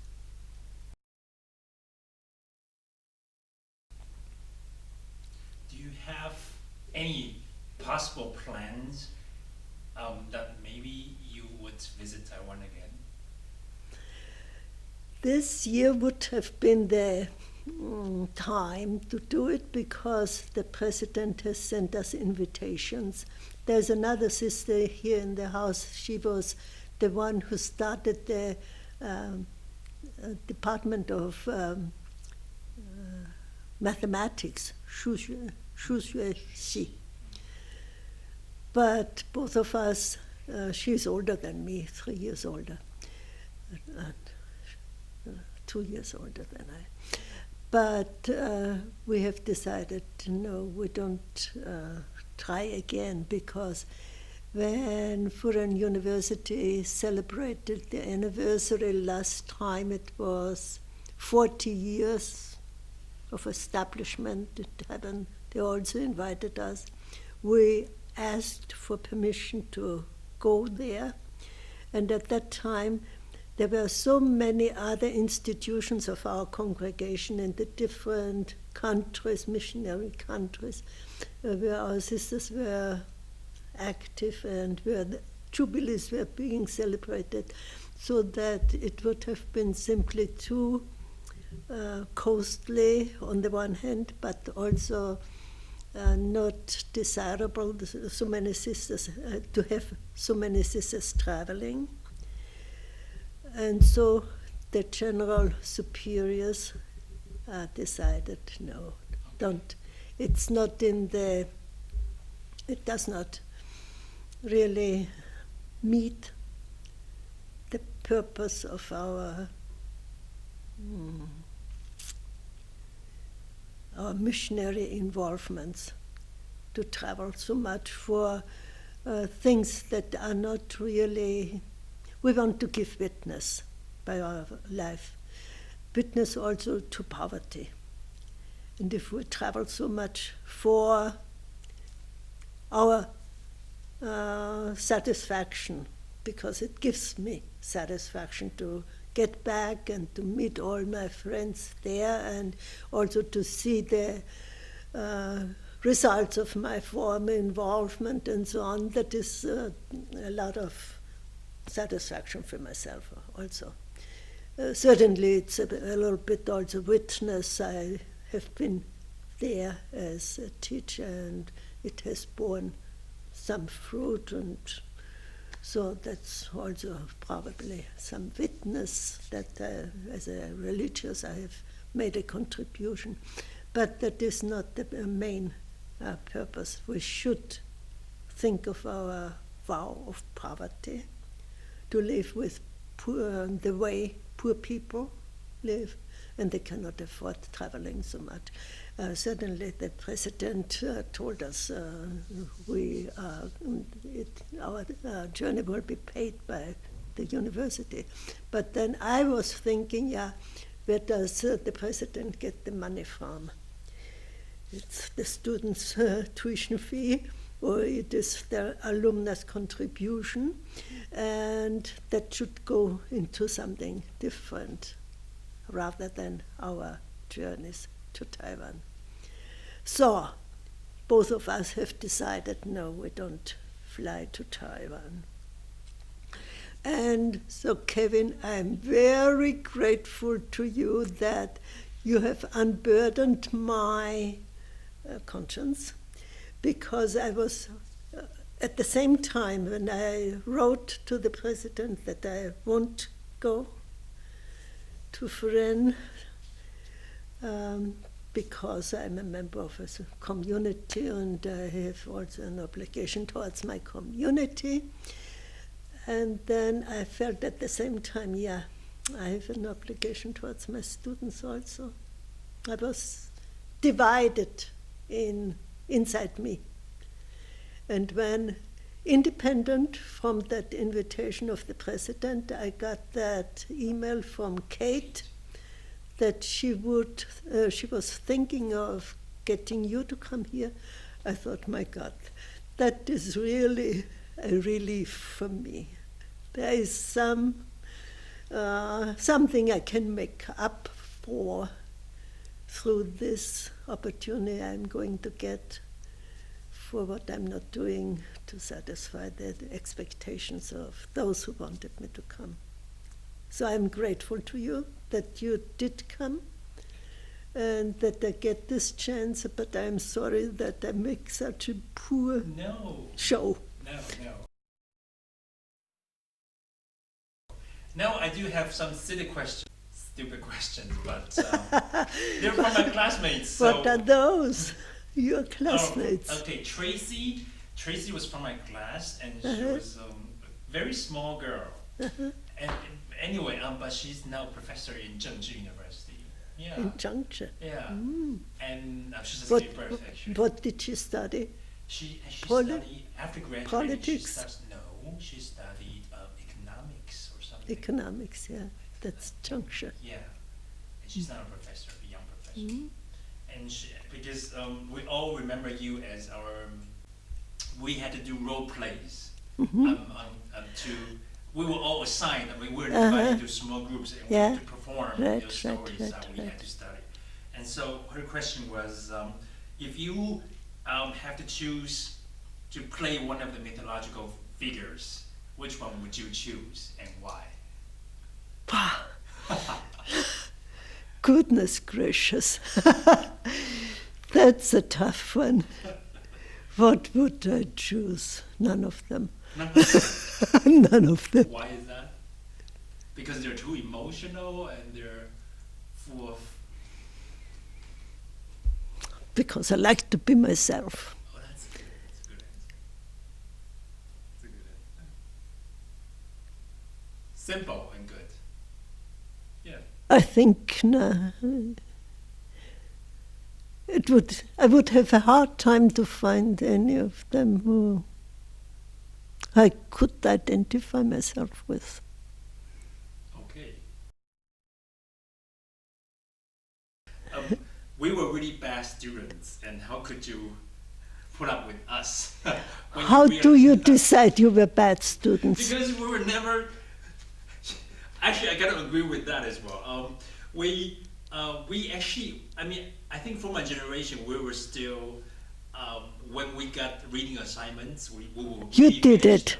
You Yeah. did it. Yeah, we really did it. That is what I remember of your Yeah. class. And we were. I mean, for every class, we always had this fear that we couldn't finish. You know, because Oh, yeah, you and poor so- ones. Yeah, but that was, I think that freshman year was very important for us because we went through the Chinese class of Mr. Xie. Mr. Xie. Yeah, and that was really heavy, and we went through the shock of literature and mythology and all these things. And other than that, we had to do drama on stage. I remember the freshman play contest. With Cecilia? Actually our freshman. I was with Linda Scott. Linda Scott, who's now Scott. actually teaching in a different university because she retired. She now. still is in Taiwan? Yeah, she retired and she is teaching now in a newly founded university I believe, called Zhenli Daxue. It's in Danshui. In Danshui, Yeah. yes. That's Interesting. what I heard. Yeah, and she changed her name. She's not anymore Linda. She's now Ling. Lynn. Yeah, Lynn. Yes. Lynn. Yeah, Ling. Lynn Scott. Scott. Yeah. So she changed her Excuse me, is Tom still in Taiwan? Tom Nash. Yeah. Yeah. He's still Yeah. He's still there. When Ray was sick. Alumni Association when I was head of department. And there were two men from the very first graduates who joined the Alumni Association and who made contributions by simply their influence among the other years after them. Do you have any idea whether any of those early years graduates still I think so come? because last December I went back to Taiwan, and just on the very same day, I mean, right on my arrival day, there was alumni meeting Yeah. on campus, and so I was there, and Joyce was elected to be the head that Uh-huh. day. And on that very day, I actually met some people from earlier years, and they were really doing great things. You know, for example, there was a man from Taichung. He didn't live in Taipei anymore. He lived in Taichung. He was the business person, and to me, he was several generations ahead of me, and he was still trying really hard to help the department. So I'm sure they're still around. But for the details, we probably have to ask Kate because she's now really working hard on this. Yeah. Yeah, maybe you have a few words to say to the alumni as well, because Yeah. did you maybe you have some ideas that we could make this better? Yeah. Because it's a very difficult thing to do. Right. Our problem was actually because everybody's to different places. You know, she's in States, and I'm in Germany, and she's in Taipei, and everyone is different places. Yeah. And she's given birth, and she's getting married, and so everyone has a different situation. And we don't have because when we were classmates, we were always in the class. We could gather, we could sit down together in the same classroom to talk about things. And now it is difficult to do that. So in under these circumstances, it's actually not easy for us to get together, yeah, to find common interests. yeah, I think what is very necessary is to reflect on what has brought me to this point of life in my development, that I remember the times that were gains for me, and that through a sentiment of gratitude for having had these chances, for having been given what helped me later on the way, that through this reflection on what I'm grateful for, I could motivate myself also to think of what can I contribute now to that the department, that the students in department get similar chances to go ahead in their life with confidence. I have gotten repeatedly in earlier years from former graduates messages that the student wrote, "Yeah, sister, you have been helpful to me in this. I will pay my debts of gratitude by trying to, also when I get the chance, to give back in some way.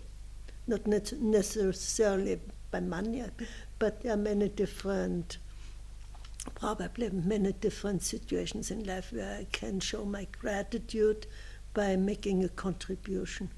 And to keep in touch with my alma mater, I think, is also a token of gratitude. yes. That's good. That's a good message. I think it's important for us. What I found when students came together after so many years again, that they anyhow got some support through the exchange of experiences that the others have had in life. It is some kind of gain, some kind of, very often also of encouragement, and maybe also thinking of what Furan University wants to stand for. Furan University has a motto. Do you remember that? What is it? Chen? We had to, I remember our freshman year in our initiation, we had to sit in Zhongmei Town, and for Truth, yeah, goodness, beauty, 真善美, May, yeah, holiness. yeah, Truth, goodness, beauty, holiness. I think there is something to these values that if we keep them, the consciousness of them, alive in our being, in our attitudes, then it can be very helpful in finding our way through life. And by getting in contact with people who have gone through this as well, we can strengthen ourselves again, sort of orientate ourselves again. Maybe this is simple ideas. Maybe they can help the alumni Yeah. to renew themselves in that eagerness to keep in touch with each other. Okay. Don't you think so? I do think so. I have positive thinking on this because we really went through. The one thing I really love about our department was that we were always together. We were always together. We were there for each other. Because I had some other friends from other departments. A lot of them actually didn't know their classmates well. Mm-hmm. Yeah, because they had actually a distant relationship. Because they didn't have to do a lot of group or teamwork. Uh-huh. But in English department, you always have to work with someone else, which is a valuable lesson to learn. Because a lot of us, after we graduated, we either went on to further study, or we went to pursue a career or found a family or anything. But whatever it would be, we always realized that the teamwork we had to go through in English department was very valuable. Was a beautiful game, really. And I think this is what we always aimed at, also by playing drama. yeah, There's interaction, there's being responsible to cooperate. Learning cooperation is so important for life. yes. I learned so much through those theater productions we did. The annual plays, the play contest, and the graduation production. We had so much fun, and because we had to work with each other. We had to study, Exactly. but at the same time we had to go to theater. We had to sacrifice some fun time so that we can build up a wall, and we make costumes. We learn how to do makeup. We learn how to speak English in front of people, and that was really a valuable thing to learn. Where did you practice your English? You're speaking English very well. In the English department. Only? Well, I learned because every time, because I live in Germany, and Germans don't really speak English, but because of my English ability, I actually get a lot of translation jobs. Because it's not that easy to find someone who can do Chinese English or English Chinese in Berlin, because a lot of people they can just speak perfect German, and I'm new, so I do speak German, but for some really professional interpretation or translation, I'm actually not that good. But for the English part, I actually I can do. I'm usually getting picked because of the English training I really got in English department. It's not. Yeah, I'm serious, because in the English department we had to do presentations almost every day. We had to speak. We had to write all the time, and we had to go through this conversation and composition for 3 years. So, and it was actually a small group. Remember that? I still remember those teachers. I remember my freshman year was Linda Scott. Second year was Doris, and then it was Ray, and we through these 3 years, 3 different teachers. They were very different, and we had to talk so much in English, and we had to work together all the time to do some presentation to make it. I'm happy to hear that. Really. Where did you learn your German? In Berlin. Did you take a course? I did have to take a course, because otherwise it was impossible. Yeah. But I realized that with English, German is not that impossible. Right. Yeah, it's grammatically speaking. It's similar.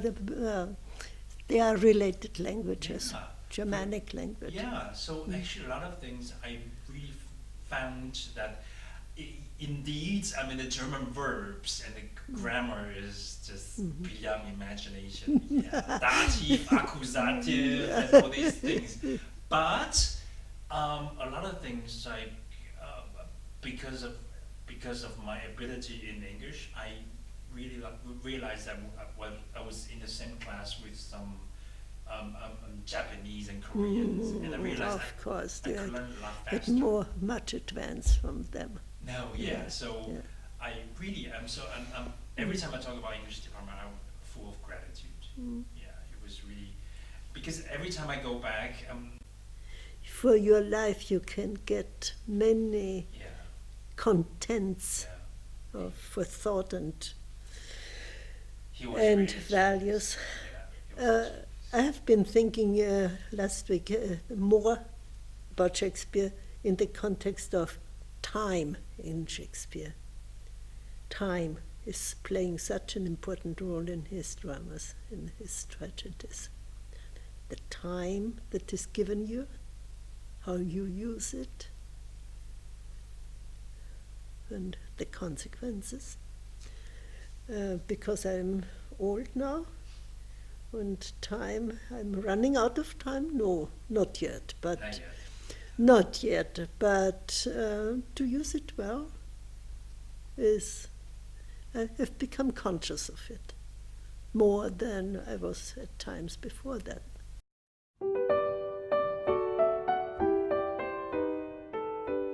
Do you get to continue a little bit of the research of work you used to be so engaged in when you were in Taiwan? Honestly, I have not done anything in Conrad anymore Okay. because I thought, yes, I have given a lot of my time to Conrad and I have done some writing about this, and now I think there are other people. There was somebody who wrote from the Middle East asking for some materials of my publications because she is working on that topic too now. And I think people like that can continue on because what I started writing about, especially the role of women in Conrad's fiction, has not been dealt with before.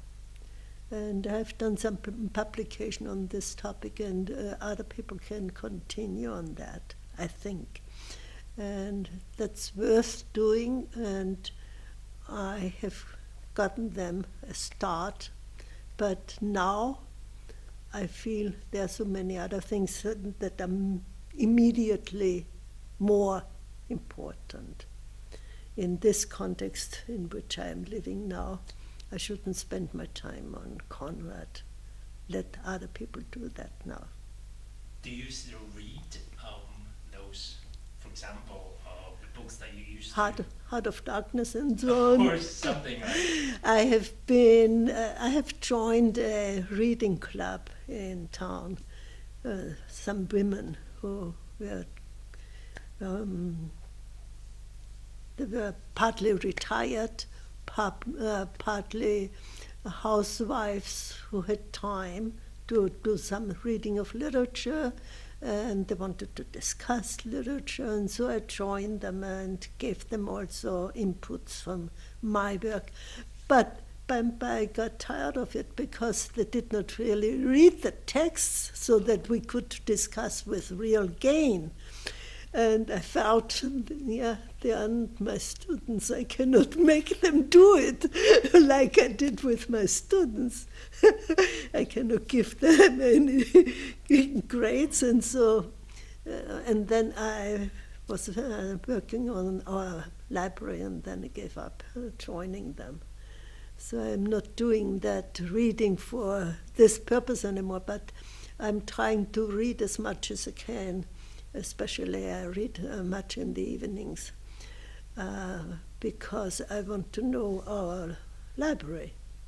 Because once in a while a sister comes to ask for advice. What do you think I might gain from this book or something like that? And then I can give them some Sure.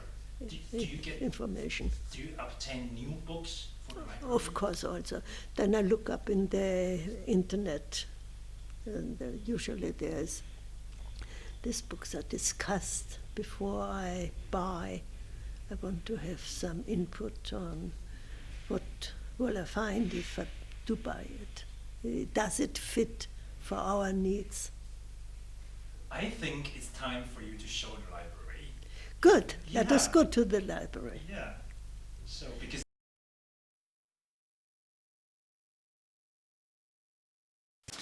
I don't know. It's rather dark now, huh? No, it's fine. It's fine. You think so? Yeah. And where do you usually work? This is my place for work.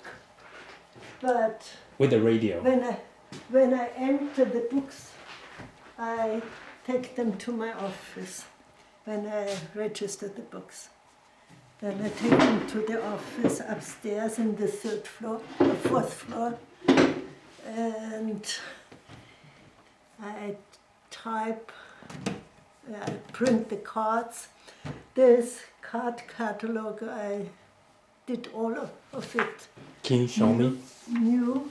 You see, this is subject heading, authors and titles. Oh my God. And you did it yourself? And I did all this, and you can tell Jerry, this is what I printed with his the printer he bought for me. And so And you brought a printer from Taiwan? from Taiwan. Wow. And it is doing a good job still now. And all these cards have printed with this. And I couldn't have done that with a big printer because it's inconvenient.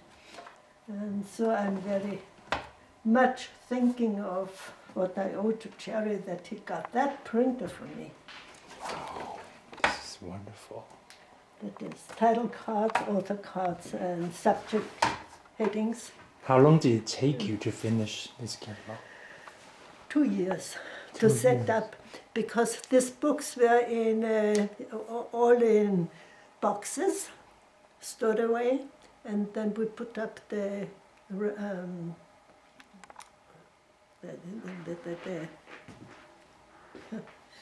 The shelves? Yeah. the shelves, and then I had to first think how to place the shelves in order to make the most use of this room. And where do I put what books? These are our reference books, and they are the nearest to the entrance, that everybody who comes in has a quick look at something they want to look up. And then all the other subject headings. Here, spirituality, I placed the words here so that people... Did you do this quickly find- yourself? I did this myself. Oh my yes. God. How did you get the alphabets? Oh, you can buy that. Oh, you can buy them. You Okay. can buy that, yes.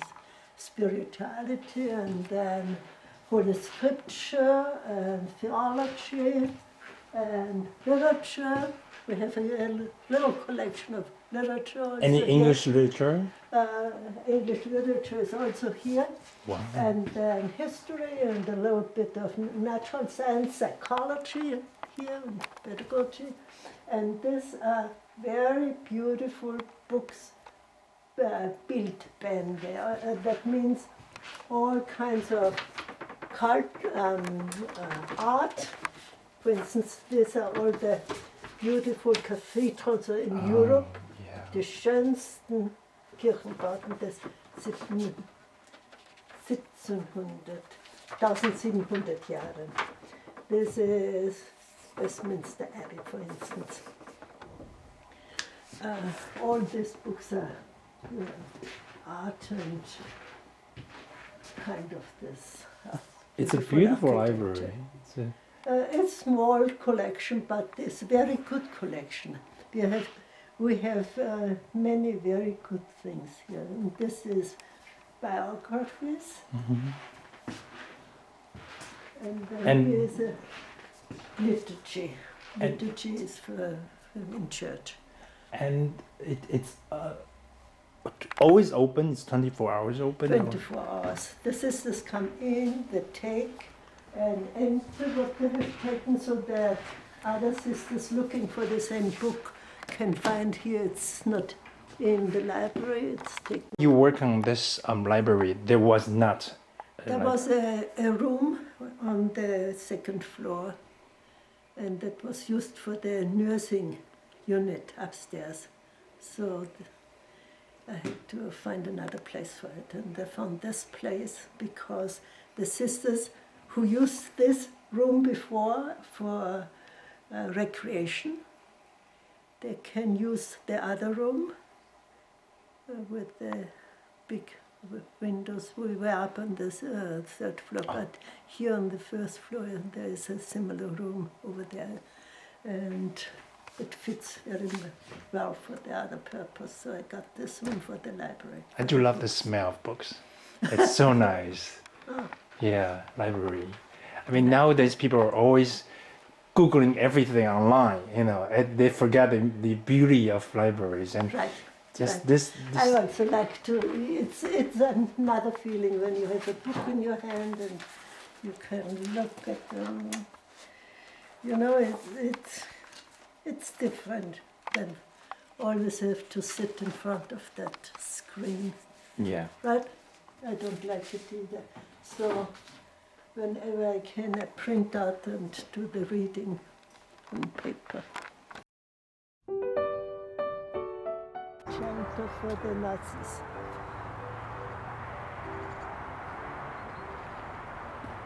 No, it is not modern. It is from the old times, but it has been not remodeled, Renovated. renovated Yeah. But that's really, some time ago. and this Some years garden, ago.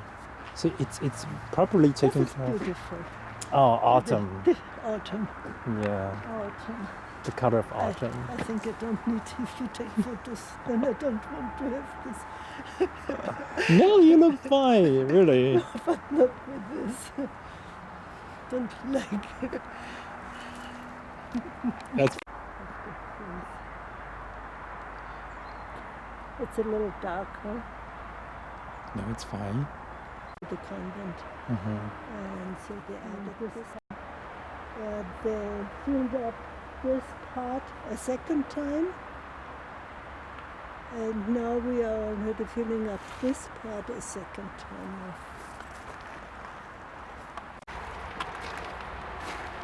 It is done by the wind. The wind blows it.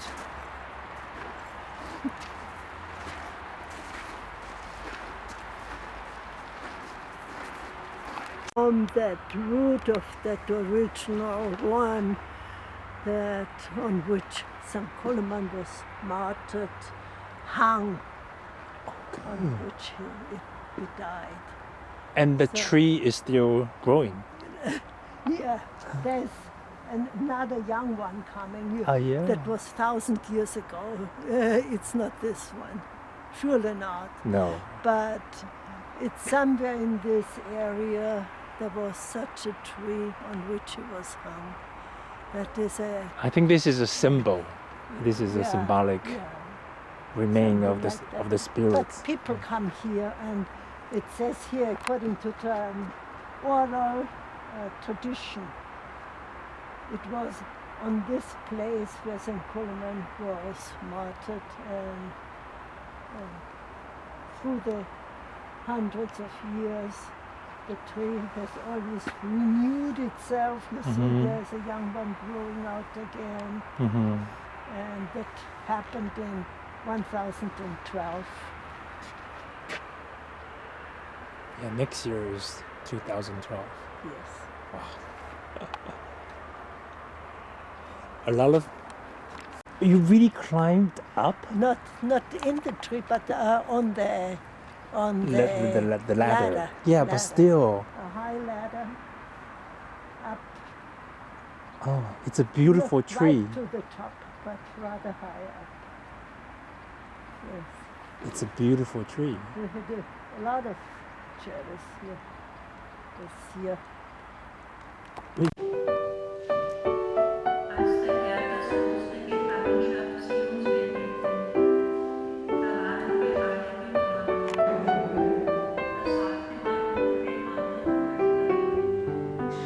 der Herr brachte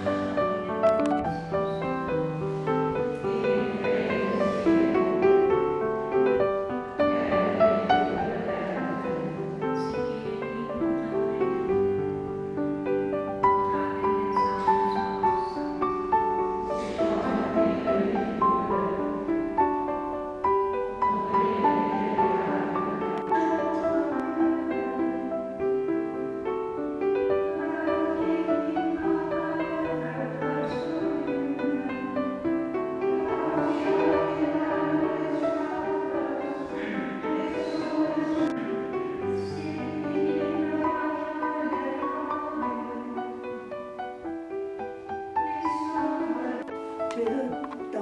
this small little tower. And the high tower was added later. That was, this is how it looked. The trees were still small there in front. And here's the road.